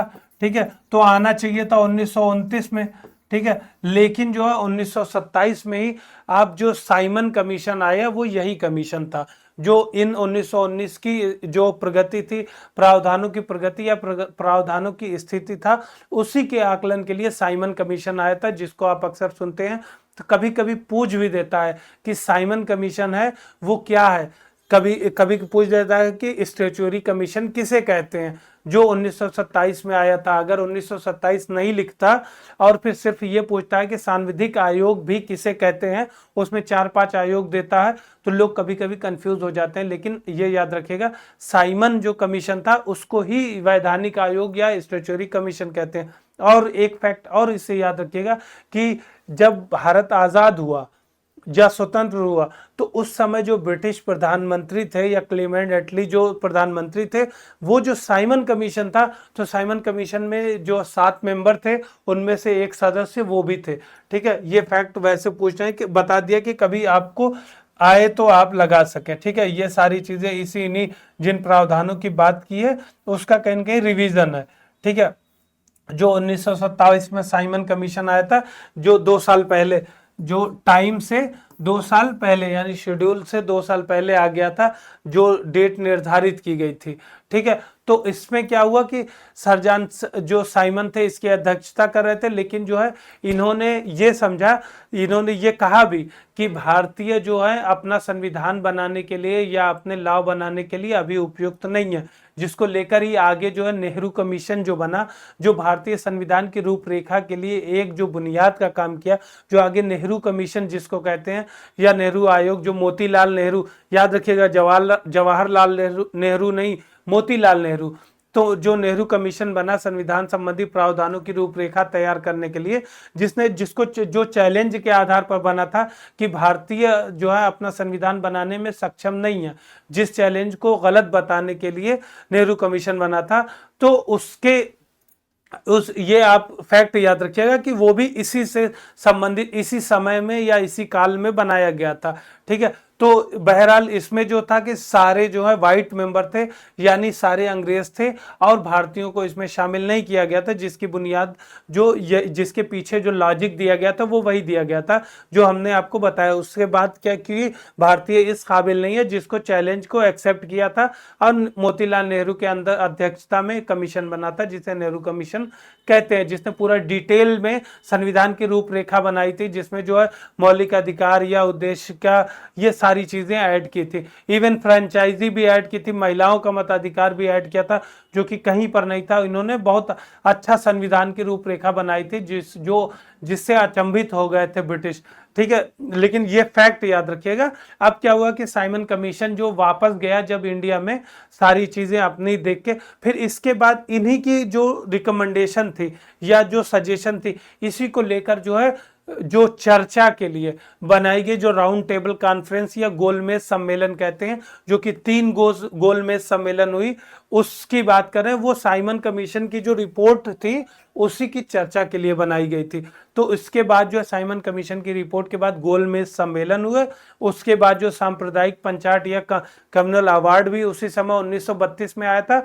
उसके बाद इन सारी चीजों के लेकर जो है ब्रिटिश सरकार ने श्वेत पत्र निकाला, या फिर मतलब उन्होंने पूरे सारी एक रूपरेखा निकाली कि क्या होगा, जो आगे 1935 के हमारे अधिनियम का आधार बना, जिसमें जो है भारत को, अब उसमें देखेंगे डिटेल में कि अखिल भारतीय संघ के बनाने के साथ साथ और क्या क्या चीजें ऐड की गई, क्योंकि वो जो है कहीं ना कहीं बहुत बड़ा, अब बल्कि पूरा एक मतलब एक तरह से कह सकते हैं कि अगर हम आज वर्तमान अपने संविधान की बात करें, तो अगर संविधान में किसी जैसे विशेषताओं की बात करते हैं ना कि किस देश से कितनी चीजें ली गई हैं, तो अगर हम कहें कि सबसे ज्यादा हमारे संविधान पे किसी चीज का प्रभाव है, तो वो जो है सबसे ज्यादा 1935 के अधिनियम का ही प्रभाव है, जिसका जो है सबसे ज्यादा आपको मेंशन्ड जो प्रावधान है या अनुच्छेद है वो 335 से ही सीधे सीधे लिए गए। तो ये वही सारे फैक्ट हैं कि आयोग के सारे जो है सदस्य मतलब ब्रिटिश थे, और उन्होंने किस तरीके के सारे जो रिकमेंडेशन थी उसी के आधार पर आगे गोलमेज सम्मेलन हुए थे। अब गोलमेज सम्मेलन में याद रखिएगा कि सिर्फ जो है द्वितीय गोलमेज सम्मेलन में ही कांग्रेस ने डायरेक्ट भाग लिया था, जो कि गांधी जी ने हिस्सा लिया था, जो कि इरविन पैक्ट के बाद सहमति बनने के बाद जो गांधी इरविन पैक्ट के तहत जो है उन्होंने भाग लिया था, लेकिन दूसरे के बाद नहीं लिया था। और बाकी जो है कई मतलब अन्य दलों ने सबने इसमें शामिल हुए थे और अपनी सिफारिशों के लिए जोर लगाया था। ठीक है, तो ये सारी चीजें हुई हमारे। इससे हमने क्या सीखा कि 1919 के अधिनियम के तहत जो हम देख लेते हैं रिवीजन कि कोई पॉइंट हमारा छूट तो नहीं गया इसमें, कि आयोग की जो साइमन कमीशन की जो सिफारिश थी वो, जैसा हमने बताया कि जो गोलमेज सम्मेलन के पहले जो इन्होंने सिफारिशें अपने दी और उसके बाद इन्हीं सिफारिशों पे डिबेट के लिए जो हमारा श्वेत गोलमेज सम्मेलन हुए तीनों, और गोलमेज सम्मेलन के बाद श्वेत पत्र आया। श्वेत पत्र का आधार बना 1935 का अधिनियम। तो कौन कौन सी रिकमेंडेशन दी थी, आप जो इन रिकमेंडेशन को पढ़ेंगे वही आपको 1935 में लगभग मिलेगी। कि उन्होंने सबसे पहले की कि 1919 अधिनियम का जो डायरकी या द्वैत शासन की व्यवस्था उसको समाप्त किया जाए, उसकी जगह प्रतिनिधि सरकार की स्थापना की जाए। ठीक है, तो 1935 में ये किया गया। ठीक है, क्योंकि प्रांतीय स्वायत्तता का प्रावधान किया गया या प्रोविंशियल ऑटोनॉमी का प्रावधान किया, देश के लिए संघीय स्वरूप का संविधान दिया जाए। तो संघीय स्वरूप में आप देखते हैं कि 19 हम इसलिए कर रहे हैं कि यहां पर भी आप देखते चलेंगे, फिर 1935 की जब बात करेंगे तो वहां पर भी देखेंगे। तो उससे क्या होगा कि आपको और क्लैरिटी हो जाएगी कि चीजें कैसे डेवलप हुई हैं। तो 1935 जो साइमन कमीशन की रिपोर्ट थी, इसमें संघीय स्वरूप के संविधान की बात की गई। तो संघीय स्वरूप में का मतलब क्या है कि अखिल भारतीय स्वरूप। आपको बताया था स्टार्टिंग में कि भारत में जो है 2/3 जो ब्रिटिश शासन के डायरेक्ट कंट्रोल में थे या प्रत्यक्ष शासन के अधीन थे, और 1/3 लगभग जो है रियासतों के अंतर्गत थे, जो कि लगभग 600 से ज्यादा रियासतें थी, जो कि कई ब्रिटिश प्रांतों से कई बड़ी थी। जैसे जो है मैसूर है, हैदराबाद है या कश्मीर है, ये सारी रियासतें थी। ठीक है, तो उनको जो है रियासतों को मिलाकर और ब्रिटिश प्रांत को मिलाकर एक अखिल भारतीय स्वरूप या संघीय या फेडरल स्ट्रक्चर बनाने की बात की गई। फिर उसके बाद क्या है, उच्च न्यायालय की स्थापना की बात की गई, जो भारत सरकार के नियंत्रण में रखने के लिए। फिर इसी समय जो बर्मा को अलग, यानी म्यांमार जो अभी है उसको भारत से अलग करने की बात की गई, और उड़ीसा और सिंध इन दोनों को जो है सेपरेट प्रोविंस या अलग प्रांत बनाने की भी बात की गई। ठीक है, फिर साथ में प्रोविंशियल ऑटोनॉमी की बात की गई या प्रांतीय स्वायत्तता, जिसके बारे में बात कर रहे हैं, और प्रांतों को भी अपने जो है कानून यानी प्रांतीय सब्जेक्ट या जो हस्तांतरित विषय है उन पर कानून बनाने की भी शक्ति दी गई। फिर उसके बाद इसके साथ जो है गवर्नर जनरल को अल्पसंख्यक जातियों के हित में, और फिर इसके साथ जो है आपके जो दलित वर्ग है उनके लिए भी बना मतलब प्रावधान बनाने के लिए उनको जो है अथराइज किया गया या अधिकृत किया गया। फिर इसमें भी वही किया था कि संविधान आयोग की स्थापना जो 10 साल के रिकमेंडेशन के बारे मतलब बाद में करें। तो ये सारे बेसिक पॉइंट थे। इसके बाद जो है जो चर्चा हुई उसमें ही कम्युनल अवार्ड होता है। कम्युनल अवार्ड भी आप देख लीजिएगा कि ये भारत द्वारा एक और घिनौनी नीति थी जो कि ब्रिटिश शासन द्वारा भारत में तो भारत को जो तोड़ने के लिए अपनाई गई थी। वो सांप्रदायिक पंचायत हिस्ट्री में और ज्यादा डिटेल में इसको पढ़ेंगे, इसमें वही सारी चीज। इसका क्रक्स अगर की बात करें या अगर इस प्रावधान के संपूर्ण सार की बात करें तो इसमें यही किया था कि जो अभी तक मुस्लिमों को अलग कर रहे थे, सिखों को अलग कर रहे थे, या अलग अलग आपने देखा कि एंग्लो इंडियन, यूरोपियन इन लोगों को अलग किया। अब क्या था कि हिंदू धर्म के भीतर ही या हिंदू जो धर्म और विश्वास को मानने वालों के ही बीच में उन्होंने अलगाव करने की कोशिश की, क्योंकि एक बड़ा तबका जो है दलित वर्ग और ये अपना जनजाति वर्ग के अंतर्गत आता था। तो इन्होंने ये कोशिश की कि अगर इन लोगों को तोड़ देते हैं तो भारत में जो राष्ट्रीय आंदोलन है वो और कमजोर पड़ जाएगा, और इससे जो है कहीं ना कहीं ब्रिटिश शासन और ज्यादा समय तक बना रहेगा और उसको मजबूती मिलेगी। जैसा कि डॉक्टर अंबेडकर के जो भी आंदोलन चलाए गए उसमें कहीं ना कहीं ब्रिटिश शासन को सपोर्ट किया गया, और उनका आशय आंदोलन का बड़ा रहा यही कि वो जो है भारतीय शासन से ज्यादा तवज्जो जो है ब्रिटिश शासन को कहते थे, और उनका ये मानना था कि ब्रिटिश शासन जो दलित लोगों के उत्थान के लिए या उनके डेवलपमेंट के लिए ब्रिटिश शासन जो है ज्यादा अच्छा है कंपेयर टू किसी भारतीय शासन व्यवस्था के। इसीलिए उन्होंने जो है ग्रामीण स्वशासन या ग्रामीण आत्मनिर्भरता के भी खिलाफ बात की, क्योंकि उन्हें उनका कहना था कि जो भी जातिगत प्रथा है या जातिगत शोषण हो रहा है उसके पीछे कहीं ना कहीं बैकबोन या रीढ़ का काम जो ग्रामीण अर्थव्यवस्था की जो प्रकृति ग्रामीण है वही है उसकी जड़ में, और ग्रामीण जो स्ट्रक्चर बना हुआ है उसी की वजह से दलित लोगों का शोषण जो है संभव हो सका है। तो इसलिए वो ब्रिटिश शासन को सपोर्ट करते थे। तो इसलिए इन लोगों ने और सांप्रदायिक पंचायत के तहत अपनी स्थिति मजबूत करने के लिए और भारत में तोड़ने के लिए, क्योंकि इस समय तक देखते हैं आप कि सविनय अवज्ञा आंदोलन का प्रभाव देखकर भी ब्रिटिश प्रशासन डर गया था कि अब जो है ज्यादा दिनों तक अगर इस तरीके के 2-4 और आंदोलन हुए तो ब्रिटिश प्रशासन जो है भारत में राज नहीं कर सकता। तो ऐसी स्थिति में इन्होंने सबसे आसान जो रास्ता चुना वो तोड़ने का चुना, जिसके तहत जो है पंचायत या सांप्रदायिक पंचायत दिया या कम्युनल अवार्ड दिया। इसको रैमजे मैकडोनाल्ड अवार्ड भी कहते हैं, जो कि उस समय जो है ब्रिटेन के प्रधानमंत्री थे। ठीक है, इतना आप समझ गए।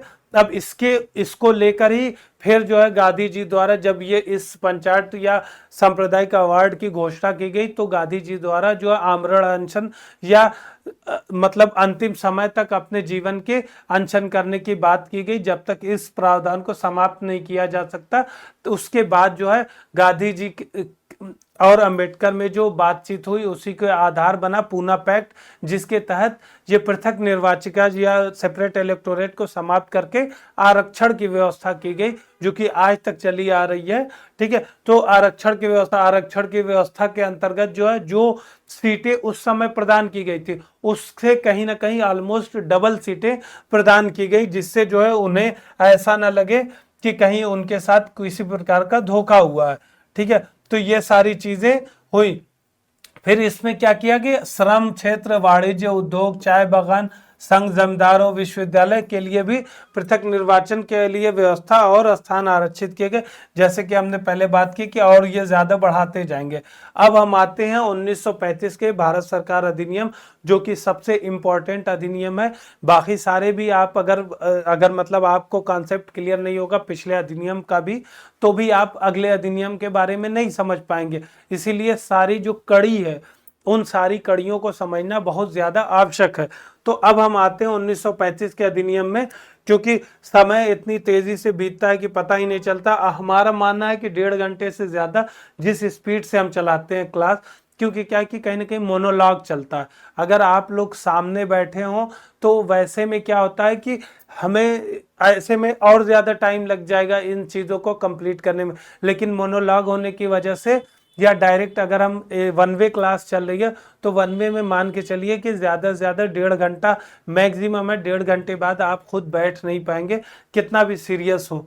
ठीक है, तो हमारी कोशिश यही रहती है कि अभी हमारे पास जो 15 से 20 मिनट है, तो इसमें जो है इस टॉपिक को कम से कम आज कंप्लीट कर दें। तो 1935 के अधिनियम में देखते हैं कि सबसे ज्यादा प्रभाव किस तरह से सविनय अवज्ञा आंदोलन जो 1930 से 32 तक चला था, फिर गांधी इरविन पैक्ट हुआ, फिर जो साइमन कमीशन की रिकमेंडेशन थी, फिर उसके बाद गोलमेज सम्मेलन, तीनों हुए। तो उसके आधार पर जो श्वेत पत्र निकला, उसके बाद जो है 1935 का अधिनियम लाया गया, जिसको जो है ब्रिटिश पार्लियामेंट ने पास किया। इसमें क्या क्या क्या किया, एक अखिल भारतीय संघ की स्थापना की गई। ठीक है, जिससे जो ब्रिटिश भारत के प्रांत, चीफ कमिश्नर प्रांत और देशी रियासत, इन तीनों लोगों को शामिल किया गया। ठीक है, प्रांतों का सम्मिलित होना यानी ब्रिटिश प्रांतों का सम्मिलित होना अनिवार्य था यानी मैंडेटरी था, लेकिन भारतीय जो रियासतें थी या जो रजवाड़े थे उनको शामिल होने के लिए उनके पास विकल्प था कि वो शामिल भी हो सकते हैं और नहीं भी शामिल हो सकते। तो आखिर में अगर आपसे कभी कभी क्वेश्चन पूछा जा सकता है कि 1947 के वक्त या समय जो है किस प्रावधान के तहत सरकार चल रही थी, तो याद रखिएगा 1919 के ही तहत चली थी, क्योंकि जो आपका अखिल भारतीय संघ की बात कर रहे हैं या स्ट्रक्चर की बात कर रहे हैं, ये एक्चुअल में बन ही नहीं पाया, क्योंकि प्रांतों ने, जो रजवाड़े थे या प्रिंसली स्टेट थे, उन्होंने इसमें सम्मिलित होने से इनकार कर दिया। ठीक है, तो अखिल भारतीय अर्थव्यवस्था जो व्यवस्था बनाएगी उसके बारे में आपको बता दिया, एक फैक्ट था वो याद रखिएगा कि ये कभी जो है एग्जीक्यूटिव या एग्जीक्यूट नहीं हो पाई या धरातल पर नहीं आ पाई, क्योंकि प्रांत जो रजवाड़े थे इसमें शामिल होने से इनकार कर दिया, क्योंकि उनके पास ऑप्शन था कि वो शामिल हो या ना हो, तो वो नहीं हुए। फिर उसके बाद इसमें क्या हुआ कि प्रांतीय स्वायत्तता की व्यवस्था की गई, जिसे प्रांतीय विधान परिषद को पूर्णतः, जैसे आप 1919 में बात करते हैं कि आरक्षित और हस्तांतरित सब्जेक्ट के तहत जो है कुछ जो है गवर्नर अपने अधीन ही सब्जेक्ट रखा था जो कि अपने एग्जीक्यूटिव काउंसिल की सहायता से प्रशासित करता था, और कुछ जो है चुने हुए प्रतिनिधियों की सहायता से प्रशासित करता था। लेकिन अब जो है पूर्ण रूप से प्रांतीय स्वायत्तता दे दी गई, और जो डायरकी थी, द्वैत शासन था, अब इसको केंद्र में ला दिया गया। मतलब अब केंद्र में कुछ विषय जो है गवर्नर जनरल के डायरेक्ट अधीन में ला दिए गए, और कुछ जो है हस्तांतरित किए कर दिए गए कि जो भारतीय सदस्य या भारतीय प्रतिनिधि हैं उनके शासन के तहत कुछ सब्जेक्ट को लाया गया। ठीक है, तो इसमें क्या है, 11 प्रांतों में जब इसके बाद जो है प्रांतीय विधान मंडलों का भी विस्तार किया गया, और 11 प्रांतों में से 6 में जो है द्विसदनीयता का परिचय दिया गया, जो इसमें जो है बंगाल, बॉम्बे, मद्रास, बिहार, असम और संयुक्त प्रांत यानी यूपी, जो आज का यूपी है उसी को संयुक्त प्रांत कहते हैं। जो इससे पहले संयुक्त प्रांत या United province of Awadh and Agra कहा जाता था, उससे पहले इस तरह धीरे धीरे इस इतिहास देखिएगा। तो ये संयुक्त प्रांत को जो है इसमें दो सदनीय किया गया, मतलब जो उच्च सदन और निम्न सदन। इसीलिए देखिएगा कि इन सब जगहों पर जो है आज भी जो है विधान परिषद की भी व्यवस्था अभी भी जारी है। ठीक है, उसके बाद अब देखिए संघीय विधानमंडल को भी, इसको तो 1921 में ही द्विसदनीय कर दिया गया था, इससे पहले। तो इसमें क्या है, जो एक निम्न सदन था, एक उच्च सदन। उच्च सदन राज्य परिषद थी और निम्न सदन जो संघीय सभा थी, जो ये आज लोकसभा है, और ये राज्य परिषद यानी या राज्यों की परिषद जो कि राज्यसभा है। ठीक है, जो राज्यसभा उच्च सदन होता है और संघीय सभा यानी लोकसभा यानी निम्न सदन होता है। ठीक है, प्रांतों को स्वशासन का अधिकार दिया गया, जिसके बारे में बात कर चुके हैं। अब विषयों को तीन में बांटा गया, जैसे आज भी हम इसी पैटर्न को देखते हैं। ठीक है, इन विषयों को किस सूची के अंतर्गत है, ये 7वीं अनुसूची है।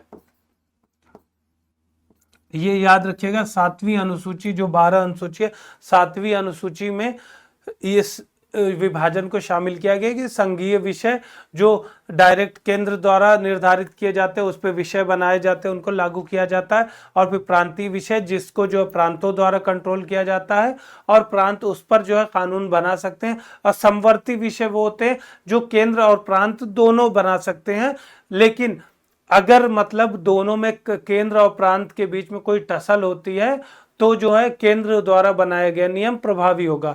और फिर आता है, बचता है क्या, अवशिष्ट शक्तियां। अवशिष्ट शक्तियां, ठीक है, या अवशिष्ट विषय, मतलब कि जो सब्जेक्ट अभी तक इन तीनों में मेंशन नहीं है। तो जैसे आज के समय में जो अवशिष्ट शक्तियां हैं या रेजिड्यू पावर है, वो जो है संसद में निहित है, लेकिन तब जो है अवशिष्ट शक्तियां जो हैं वो गवर्नर जनरल जो था उसके अंतर्गत निहित थी। ठीक है, ये फैक्ट याद रखिएगा। और कोई इस तरीके का मतलब फैक्ट इसमें जो है जो द्वैत शासन केंद्र में अब ला दिया गया, ये फैक्ट आपको बता चुके हैं। ठीक है, इसमें जो है संघीय विषयों को दो संरक्षित या आरक्षित और हस्तांतरित में विभाजित कर दिया गया था। आरक्षित को जो गवर्नर जनरल अपनी एग्जीक्यूटिव काउंसिल की मदद से चलाएगा, और जो हस्तांतरित कर दिया जाएगा वो हस्तांतरित किए गए सब्जेक्टों को या विषयों को वो जो है जो निर्वाचित प्रतिनिधि है उनकी वजह से, उनकी मदद से चलाएगा। अब आरक्षित जो विषय हैं या सुरक्षित विषय हैं, उनको उनमें कौन कौन से हैं, उसमें जो केंद्र सरकार के लिए इंपॉर्टेंट है, जैसे विदेशी मामले, रक्षा या फिर संचार, ऐसे सब्जेक्ट को जो प्रशासन के अधीन रखा गया। हस्तांतरित सब्जेक्ट में वैसे सब्जेक्ट को रखा जाता है जिसके लिए ज़रूरत होती है कि जो सरकार है वो प्रतिनिधि या वो देश के आम नागरिक के लिए ज़्यादा अहम होते हैं, और उसमें जो है कहीं ना कहीं देशीय जनता की उपस्थिति ज्यादा महत्वपूर्ण होती है। ठीक है, और फिर उसके बाद क्या है कि विवादों को निपटाने के लिए संघीय या फेडरल कोर्ट या फेडरल जो है जुडिशरी की स्थापना की गई, जो संघीय न्यायालय बनाया गया। अब ये हम आपको पहले लेक्चर में बता चुके हैं कि 1947 तक जो सबसे इंपॉर्टेंट था या अपील की सर्वोच्च न्यायालय थे वो प्रिवी काउंसिल थी। ठीक है, तो अंतिम न्यायालय नहीं था। संघीय न्यायालय जो है भारत में सबसे उच्च था, फिर लेकिन एक्चुअल में प्रिवी काउंसिल थी जो कि ब्रिटेन में थी। ये फैक्ट हम पहले लेक्चर ही फर्स्ट इनिशियल स्टेज पे बता चुके हैं कि जब आपको 1773 में जो 1774 में 1773 के एक्ट कहता है जो सर्वोच्च न्यायालय की स्थापना की गई थी, उस समय आपको बताया था कि प्रिवी काउंसिल जो थी वो सबसे सुप्रीम काउंसिल थी, या मतलब अपील की सबसे उच्च अदालत थी। ठीक है, फिर उसके बाद क्या है, बर्मा को भारत से अलग कर दिया गया, क्योंकि ये हमने साइमन कमीशन की भी रिकमेंडेशन में पढ़ा था। ठीक है, फिर उसके बाद इसमें जो अन्य परिवर्तन हुए उन परिवर्तन की बात करें तो एक संघीय न्यायालय के साथ जो है रिजर्व बैंक ऑफ इंडिया की भी स्थापना की, जो मौद्रिक समिति से संबंधित जो सारी चीजें हैं उनको ध्यान में रखे। ठीक है, अब आप एक चीज कमेंट इसमें देख लीजिएगा, शायद हिल्टन यंग कमीशन की रिकमेंडेशन पे बनाया गया था, हिल्टन यंग कमीशन। ठीक है, या हिल्टन यंग समिति। ठीक है, इसका नाम याद रखिएगा कि एक बार चेक भी आप कर लीजिएगा कि हिल्टन यंग ही थे, मोर और लेस यही था हिल्टन यंग। अगर आप केबीसी के सबसे महंगे, ये फैक्ट बता रहे हैं कि आप केबीसी में ये जो है ये 7 करोड़ का क्वेश्चन है कि कौन सा जो है कमीशन था जिसकी बुनियाद आरबीआई पे की गई थी, या फिर आरबीआई को जो है हिल्टन यंग कमीशन को किस भारतीय ने सलाह दी थी, या कौन भारतीय जो एडवाइजर था, तो वो जो है डॉक्टर अंबेडकर थे। ये भी याद कर रखिएगा कि जो डॉक्टर अंबेडकर थे वो एक अर्थशास्त्री भी थे, जिसके लिए उनकी ख्याति सबसे इंपॉर्टेंट अर्थशास्त्र के क्षेत्र में थी, लेकिन लोग जानते हैं उनको पॉलिटिकी या राजनीतिज्ञ जानते हैं, लेकिन वो राजनीतिज्ञ से ज्यादा जो है अर्थशास्त्र क्षेत्र में महारथी थे, और उन्होंने depreciation of rupees of centre और स्टेट या प्रोविंस को लेकर जो उनका बजटिंग है या स्ट्रक्चर है या फाइनेंसेस है, उस पर भी इन्होंने कई किताबें लिखी हैं। तो उन्होंने अर्थशास्त्र से संबंधित, और उनका डॉक्टरेट भी जो था वो अर्थशास्त्र पर ही था। ठीक है, तो हिल्टन यंग समिति के रिकमेंडेशन पर रिजर्व बैंक की स्थापना की गई। तो रिजर्व बैंक की स्थापना क्यों की गई, क्योंकि आप जो है 1930 में ही, याद होगा आपको, 1930 के ही समय जो है महान मंदी आई थी या ग्रेट डिप्रेशन आया था। ठीक है, तो ग्रेट डिप्रेशन के टाइम में बहुत ज्यादा जो है बैंक जो है करप्ट हो गए या डिफॉल्ट हो गए, जिससे जो एक अव्यवस्था पैदा हो गई। तो इसी वजह से इन लोगों ने भारत में भी एक ऐसे मतलब विनियामक की स्थापना की जरूरत महसूस की गई, क्योंकि बैंक तब प्राइवेट थे। तो ऐसे स्थापक हुई कि जो बैंकों को रेगुलेट कर सके और एक बेसिक नॉर्म या बेसिक रूल्स बना सके, जिसके अंतर्गत जो है सभी बैंक आए। ठीक है, प्रांतों को भी फिर से कुछ आंशिक रूप से संगठित किया गया, जैसे सिंध प्रांत को बंबई से अलग कर दिया गया। ठीक है, बिहार और उड़ीसा प्रांत को बिहार और उड़ीसा नाम के दो अलग अलग प्रांत अलग अलग बना दिए गए। ठीक है, फिर जैसे आगे हम बताते हैं निर्वाचक मंडल में, तो अनुसूचित जातियों को तो दिया ही थी, महिलाओं और श्रमिकों के लिए भी अलग निर्वाचन का प्रावधान किया गया। ठीक है, फिर जो है इसने जो 1858 में भारत सरकार द्वारा जो भारत की परिषद थी उसको समाप्त कर दिया, और राज्य सचिव को ही सलाहकारों की एक टीम प्रदान की गई। ठीक है, फिर उसके बाद ये आगे के प्रावधान आरबीआई के बारे में हमने देख लिया है पहले ही। ठीक है, फिर उसके बाद संघीय लोक सेवा आयोग की स्थापना की गई। ठीक है, और साथ में जैसा कि हम पहले भी बता चुके हैं कि हम देखेंगे आगे 1935 के एक्ट में, जब 1919 के एक्ट जब पढ़ा रहे थे तो आपको बताया था, तो इसने क्या किया, 2 या 2 से अधिक प्रांतों के लिए एक प्रांतीय लोक सेवा आयोग और संयुक्त लोक सेवा आयोग की भी स्थापना की, यानी ज्वाइंट पब्लिक सर्विस कमीशन और स्टेट पब्लिक सर्विस कमीशन की भी स्थापना का प्रावधान किया। ठीक है, इससे संबंधित समिति भी देख लीजिएगा कि किस समिति की जो सलाह पर इसकी स्थापना की गई थी। ठीक है, जो संघीय न्यायालय है वो 1937 में स्थापित किया गया। ठीक है, तो अब एक तरह से अगर रिवीजन करें इसका फिर से, क्योंकि ये इंपॉर्टेंट है, एग्जाम में भी पूछ देता है प्रावधान, तो हम एक बार देख लेते हैं इसका, बाकी के तो हम देखें नहीं, क्योंकि हमें नहीं लगता कि आप लोग कोई चीज भूले होंगे। अभी हमने इतना डिटेल में बताया कि आपको सारी चीजें याद हो गई होंगी। तो 1935 के भारत सरकार अधिनियम में क्या किया था, पूर्ण उत्तरदायी सरकार। ठीक है, मतलब स्टेट में फुल ऑटोनॉमी दी गई। इसने अखिल भारतीय संघ की स्थापना की, यानी कि प्रांतीय रियासतों को, चीफ कमिश्नरेट को और ब्रिटिश प्रांतों तीनों को मिलाकर बनाया गया, जहां पर इसमें जरूरी नहीं था कि प्रांतों को तो शामिल होना मैंडेटरी यानी जरूरी था, लेकिन प्रांतों के रियासतों के लिए ये वैकल्पिक था कि वो चूज भी कर सकते हैं और मना भी कर सकते हैं। तो उन्होंने मना कर दिया, जिससे जो अखिल भारतीय संघ कभी नहीं बन पाया। ठीक है, फिर उसके बाद क्या है, संघीय व्यवस्था कभी अस्तित्व में नहीं आई, जो कि हमने बता दिया। फिर उसमें क्या किया, संघीय सूची, राज्य सूची, समवर्ती सूची और अवशिष्ट शक्तियां वायसराय को दे दी गई। जैसा कि पहले बता चुके हैं, अवशिष्ट शक्तियां वायसराय के ही हाथ में या गवर्नर जनरल के हाथ में रखी गई। बाकी जो है इन सब्जेक्ट का विभाजन कर दिया गया, यानी विषयों का विभाजन भी 1935 के ही अधिनियम के तहत किया गया। इसको पूछा जा सकता है। ठीक है, प्रांतों में द्वैत शासन या डायरकी को समाप्त करके अब केंद्र में कर दिया गया। अब केंद्र में कुछ विषयों को जो वायसराय के अंतर्गत आरक्षित रखा गया और कुछ को हस्तांतरित कर दिया गया। ठीक है, और साथ में प्रांतीय स्वायत्तता की शुरुआत की, यानी प्रोविंशियल ऑटोनॉमी फुल्ली दी गई, जिसके तहत आगे देखेंगे कि 1937 में कांग्रेस ने कई प्रांतों में सरकार का गठन भी किया।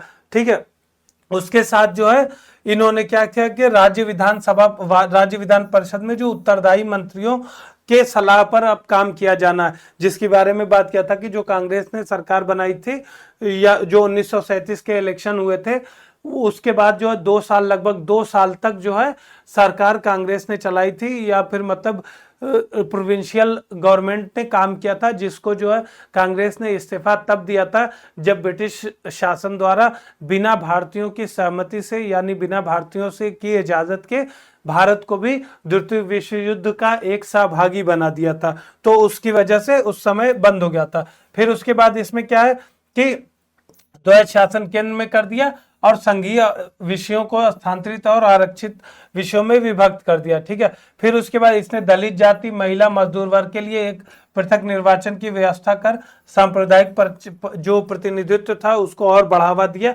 जिसके बारे में बात किए थे कि कुछ चीजें अभी बढ़ती जाएंगी। ठीक है, तो इन्होंने और ये फूट डालो और राजनीतिकारों की वजह से और ज्यादा चीजें बढ़ा। इनका कहना ये था कि हम उन लोगों को रिप्रेजेंटेशन दे रहे हैं कि उन लोगों की जो स्थिति है उसको अपलिफ्ट करें, लेकिन एक्चुअल में इनकी मूल भावना ये होती थी कि और ज्यादा से ज्यादा समाज में या ब्रिटिश भारत में विभाजन को प्रमोट करें। फिर उसके बाद इन्होंने जो भारत परिषद थी, भारतीय परिषद जो 58 के तहत 1858 में स्थापित थी, उसको समाप्त करके इंग्लैंड में भारत सचिव को 4 सलाहकारों की टीम दी गई। ठीक है, फिर मुद्रा और साख पर नियंत्रण के लिए आरबीआई की स्थापना की गई। ठीक है, फिर प्रांतीय लोक सेवा आयोग, और जो अगर 2 से ज्यादा लोग मिल रहे हैं तो संयुक्त सेवा आयोग की स्थापना की गई। फिर 1937 में संघीय न्यायालय की स्थापना की गई। ठीक है, तो ये मोटे मोटे सारा सार रहा। आपको 1935 के अधिनियम सारे याद कर लीजिएगा। अब अगर हम बात करें कि 1935 के अगर हम सरसरी निगाह में देखें तो सिंपली कोई भी ऐसा एक्ट नहीं है, चाहे आरबीआई की स्थापना हो या लोक सेवा के साथ जो राज्य लोक सेवा आयोग और फिर संयुक्त सेवा आयोग की स्थापना हो, अखिल भारतीय स्तर का जो प्रावधान है जिसमें जो प्रांतों को भी और रियासतों को भी मिलाकर एक संघ बनाया गया।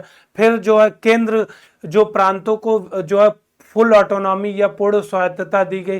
फिर जो है अब विषयों को जो है केंद्र में डायरकी या द्वैत शासन की स्थापना की गई, जिसमें जो है केंद्र में अब जो है कुछ सब्जेक्ट जो गवर्नर के अंतर्गत चले जाने थे और कुछ गवर्नर जो है निर्वाचित प्रतिनिधियों की सहायता से चलाना था। तो ये सारे इंपॉर्टेंट आर्टिकल मतलब एस्पेक्ट थे या जो आर्टिकल थे जो कि 1935 के अहम है, जिनको एग्जाम में पूछा जाता है।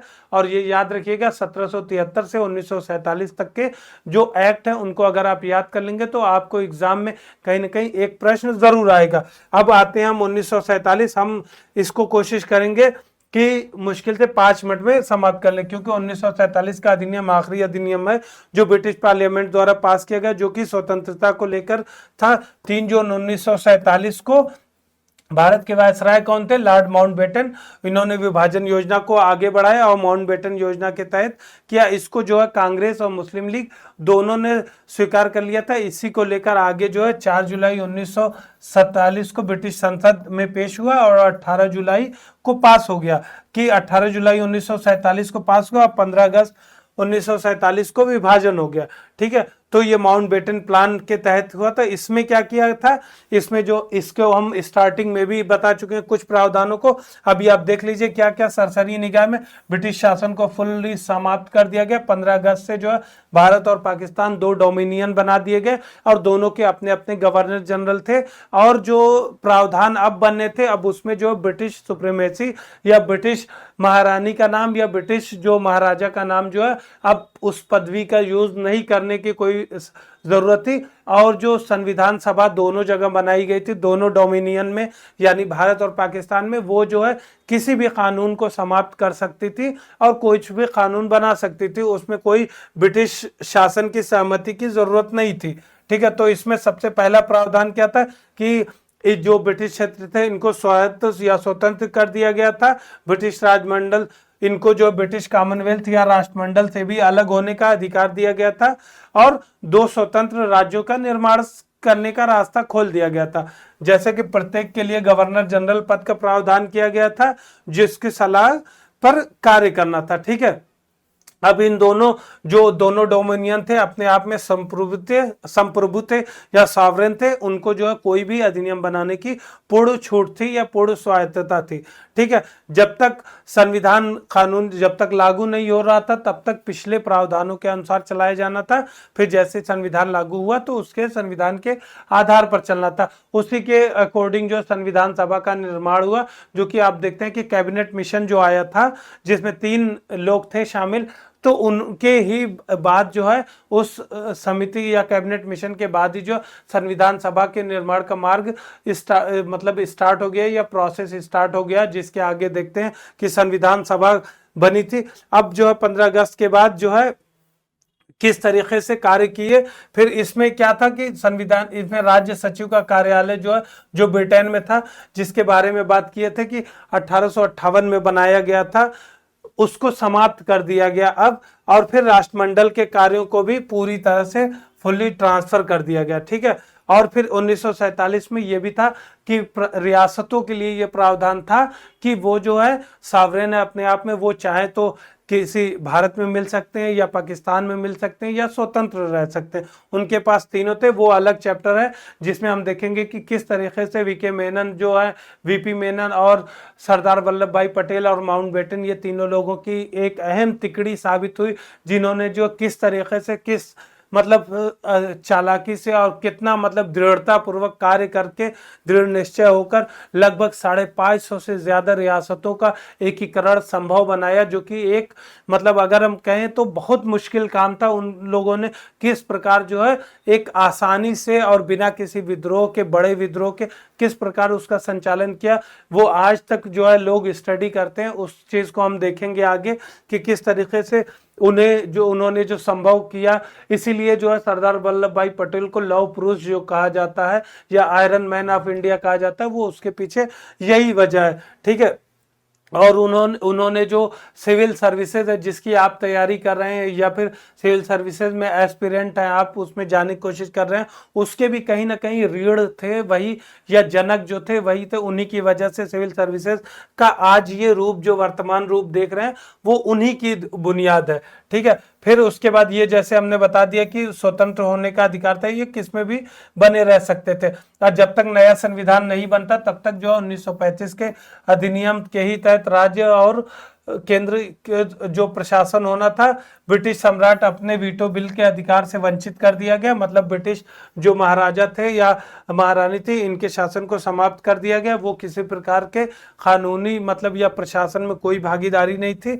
अब जो है गवर्नर जनरल और प्रांतीय गवर्नरों को क्या करेंगे, अब संवैधानिक प्रमुख के रूप में बना दिया गया। अब उनकी वास्तविक शक्ति किसके पास होगी, जो निर्वाचित प्रतिनिधि होंगे उनके पास जो है असली शक्ति आएगी। ठीक है, फिर उसके बाद जो है राज्य सचिव को सिविल सेवाओं की नियुक्ति और पदों के आरक्षण को, ये सारी सुविधाएं बंद करेंगे, क्योंकि उसके बाद हम देखेंगे धीरे धीरे अब सारी चीजें बदल जाएंगी। क्योंकि अब जो है 1947 के तहत जो है फिर आगे संविधान सभा का निर्माण हुआ। संविधान सभा जो है 2 काम करती थी। संविधान सभा एक तरह से एग्जीक्यूटिव का भी काम करती थी, या मतलब एक सभा का काम करती थी, जैसे आज संसद है या लॉ मेकिंग का, और दूसरी तरफ जो है वो संविधान निर्माण का भी कार्य करती थी। ठीक है, संविधान निर्माण का जब कार्य करती थी तो उसकी अध्यक्षता अलग लोग करते थे, और जब ये लोकसभा की तरह कार्य करती थी या कानून निर्माता की तरह करती थी तो अलग, या एग्जीक्यूटिव का फंक्शन करती थी तो अलग करती थी। इसीलिए आप जो है लोकसभा के जो प्रथम अध्यक्ष की बात करते हैं तो जीवी मावलंकर कहा जाता है, जीवी मावलंकर का नाम लिया जाता है। ठीक है, तो उसमें कंफ्यूज मत होइएगा। अब अगर इससे इंपॉर्टेंट कुछ फैक्ट की बात कर लें जो आपको ज्यादा जरूरी है, जो आज ही हमारा ये मोटो था कि हम कम से कम संविधान सभा में तक पहुंच जाएं, जिससे जो है आगे, आज का लेक्चर थोड़ा लंबा हो रहा है लेकिन संविधान सभा तक का कवर कर ले। अब जो हम अगर मिसलेनियस पॉइंट की बात करें तो जो है वारेन हेस्टिंग ने 1772 में जिला कलेक्टर का पद बना दिया, लेकिन ये सारी चीजें कहीं ना कहीं हम पहले बता चुके हैं। कॉर्नवालिस द्वारा जो है न्यायिक शक्ति और जिला कलेक्टर की राजस्व शक्ति, इन दोनों के बीच में अलग कर दिया कि एक आदमी के पास शक्ति का संकेंद्रण न हो और चेक और बैलेंसेस बना रहे। ठीक है, फिर 1833 के चार्टर एक्ट से बनाए गए पहले के कानून जो थे वो नियामक कानून थे, उसके बाद जो है एक्ट या निर्मित कानून या अधिनियम कहा जाता है। ठीक है, फिर उसके बाद 1833 से चार्टर और 1919 ये सबसे इम्पोर्टेंट, वो आपको पहले ही बता चुके हैं कि कौन से इम्पोर्टेंट है और कौन से ज्यादा इम्पोर्टेंट नहीं है। ठीक है, तो इस पर नहीं जाते, जो अगर कुछ हम देख लेते हैं कि कुछ हमारा छूटा तो नहीं है इस तरीके का।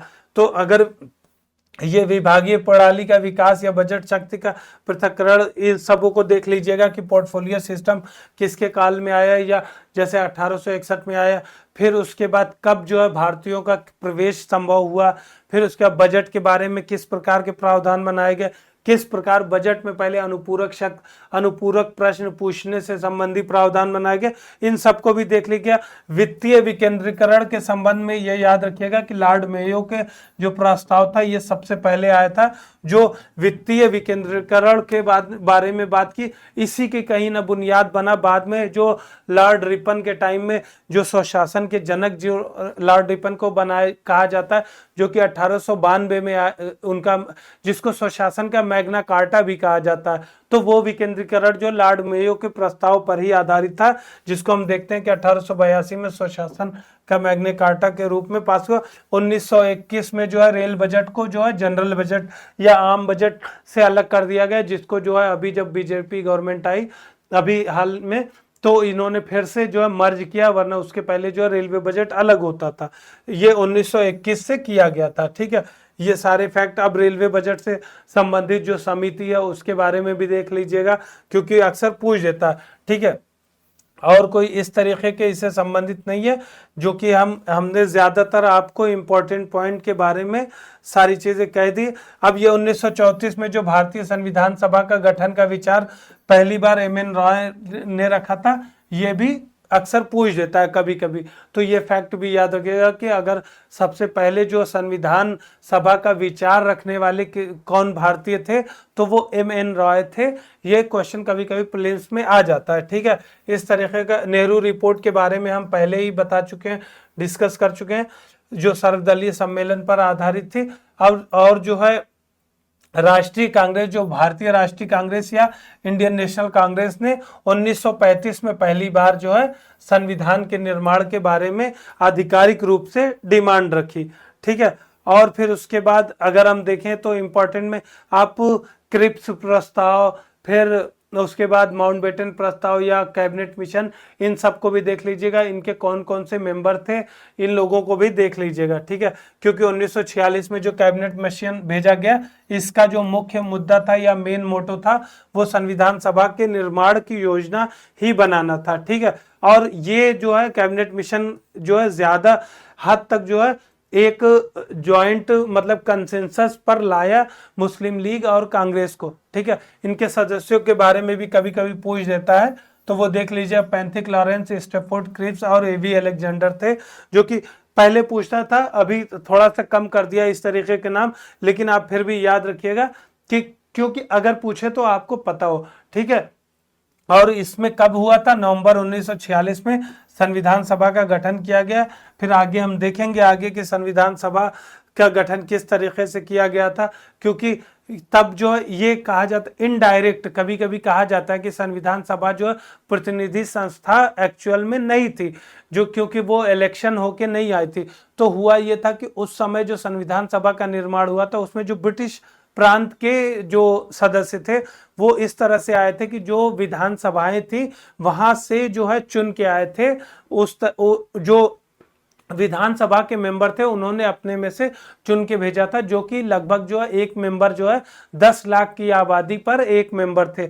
और दूसरी तरफ जो है रियासतों से जो मेंबर आए थे वो उनके द्वारा मनोनीत किए गए थे। वो बिल्कुल ही उनके यहाँ तो वो भी नहीं था, कम से कम यहाँ पर ये था कि प्रतिनिधि संस्था चुन के भेज रही है, लेकिन वहां पर तो वो भी नहीं था, उन्होंने नॉमिनेट किया था मेंबर। ठीक है, तो इस तरीके से संविधान सभा जो है पूरी तरह से फुली रिप्रेजेंटेटिव नहीं थी। ये जो चुने गए थे जो संविधान सभा के लिए वो एकल संक्रमणीय मत के आधार पर चुने गए थे। इसको हम एक बार जो है आपको डिटेल में बताएंगे कि ये प्रोसेस क्या होता है, एकल संक्रमणीय मत जो होता है ये किस तरीके से इसका इस्तेमाल किया जाता है, इसमें क्या प्रावधान है, क्योंकि ये जो है आगे आपको बहुत जगह काम आएगा। बहुत सारे इलेक्शन जो होते हैं उनमें जो है इस पद्धति का ही प्रयोग किया जाता है। रियासतों के प्रतिनिधियों को मनोनीत किया गया था, यानी नॉमिनेट किया गया था, इनके लिए कुछ नहीं किया गया था, कोई चयन प्रक्रिया नहीं थी। इसीलिए संविधान सभा को आंशिक रूप से निर्वाचित और आंशिक रूप से मनोनीत निकाय कहा जाता है। ठीक है, तो इसमें कोई अगर मतलब इससे रिलेटेड पॉइंट की बात करें तो इसमें कोई भी वयस्क मताधिकार या प्रत्यक्ष चुनाव नहीं था। ठीक है, ये पॉइंट इसीलिए आपको बता रहे हैं, तो पहले भी बता अभी बता रहे हैं कि इसमें कंफ्यूज मत होइएगा कि सारे लोग कोई चुन के डायरेक्ट जनता द्वारा नहीं आए थे। जैसे अभी जो है जो संसद सदस्य हैं वो कहीं ना कहीं हमारे द्वारा चुन कर डायरेक्ट गए, लेकिन उस समय समझिए इस तरह से कि जो राज्यों की विधानसभाएं हैं उन्होंने चुन के संसद में सदस्य भेज दिया। तो ऐसी स्थिति में इनको जो है डायरेक्ट या प्रत्यक्ष चुनाव द्वारा चयनित नहीं कहा जाएगा। उसी तरह संविधान सभा के सदस्य थे जिनको जो है प्रांतीय सभाओं ने कुछ को चुन के भेजा था, और जो रियासतें थे वहां से जो रजवाड़े थे या रियासत के जो मतलब प्रमुख थे उन्होंने मनोनीत किया था। ठीक है, इसमें जो है लगभग सभी वर्गों के प्रतिनिधि शामिल थे, जिसमें Hindu, Muslim, Sikh, Parsi, Anglo Indian, SC ST सब थे। और एक चीज याद रखिएगा जो कि कभी कभी पूछ देता है, जो बड़े स्टालवार्ड थे इस चीज में, इस समय आंदोलन में बहुत ज्यादा चरम पे मतलब ज्यादा चर्चा में रहे, महात्मा गांधी और जिन्ना, ये दोनों लोग संविधान सभा के मेंबर नहीं थे। बाकी जितने भी आप नाम जानते हैं वो सारे थे। तो अगर कहीं पूछ दे तो बस ये दोनों नाम याद रखिएगा, क्योंकि इन्हीं दोनों नाम में आपको फंसाएगा। तो ये दोनों लोग इसके मेंबर नहीं थे, और संविधान सभा के लिए जो चुनाव हुए थे जुलाई अगस्त 1946 में ही हो गए थे। अब आगे इसमें जानेंगे हम कि क्या होता। पहले मुस्लिम लीग के भी शामिल हुए थे, फिर वो बाद में हट गए क्योंकि उन्होंने पाकिस्तान की डिमांड और ज्यादा तेजी से मतलब लाया। फिर उसके बाद अब इसमें कुछ इंपॉर्टेंट तथ्य की बात करें तो सच्चिदानंद सिन्हा जो है वो सबसे पहले जो अस्थायी पद पर चुने गए थे, लेकिन बाद में फिर राजेंद्र प्रसाद को अगले दिन ही चुन लिया था। 9 को इन्हें चुना था, 9 को, अभी 11 तारीख को जो है राजेंद्र प्रसाद को चुन लिया गया था। ठीक है, अध्यक्ष के रूप में परमानेंट, और हरेंद्र कुमार मुखर्जी जो थे वो उपाध्यक्ष चुने गए थे। और जो हम बता रहे थे दिनकर राव का याद होगा आपको 1861 के कॉन्टेक्स्ट में, तो उसी तरह जो BN राव थे इनको भी कई बार पूछा जा चुका है पेपर में, तो ये संवैधानिक सलाहकार के रूप में नियुक्त हुए थे। ठीक है, तो डॉक्टर राजेंद्र प्रसाद जो है संविधान सभा के अध्यक्ष थे, और GV मावलंकर जो थे वो जब ये कार्यपालिका के रूप में कार्य कर रही थी तो, या एग्जीक्यूटिव के रूप में कार्य कर रही थी सभा, या प्रशासनिक संस्था के रूप में कार्य कर रही थी, तब जो इसकी अध्यक्षता GV मावलंकर कर रहे थे। लेकिन जब संविधान सभा के रूप में कार्य कर रही थी तो जो है राजेंद्र प्रसाद कर रहे थे। ठीक है, तो ये चीजें आप जान गए। अब आगे हमारा उद्देश्य प्रस्ताव यानी संविधान सभा बन गई। अब आगे जो है हम उद्देश्य प्रस्ताव में आगे संविधान सभा के भी बारे में जानेंगे और उद्देश्य प्रस्ताव के बारे में, और फिर एक एक करके जो संविधान सभा या संविधान के साथ जो उसकी विशेषताएं क्या हैं, उसके में जो खामियां क्या हैं, और फिर उसमें किस तरीके से सारे पॉइंट्स ऐड किए गए, कहाँ से ऐड किए गए। अब हम अगले लेक्चर में जो उद्देश्य प्रस्ताव से आगे की क्लास अपनी जारी करेंगे। तब तक के लिए आप लोग जो रिवाइज करें, और आप भी कोशिश करें कि आगे के जो चैप्टर्स हैं उनको भी कवर कर लें। तब तक के लिए धन्यवाद।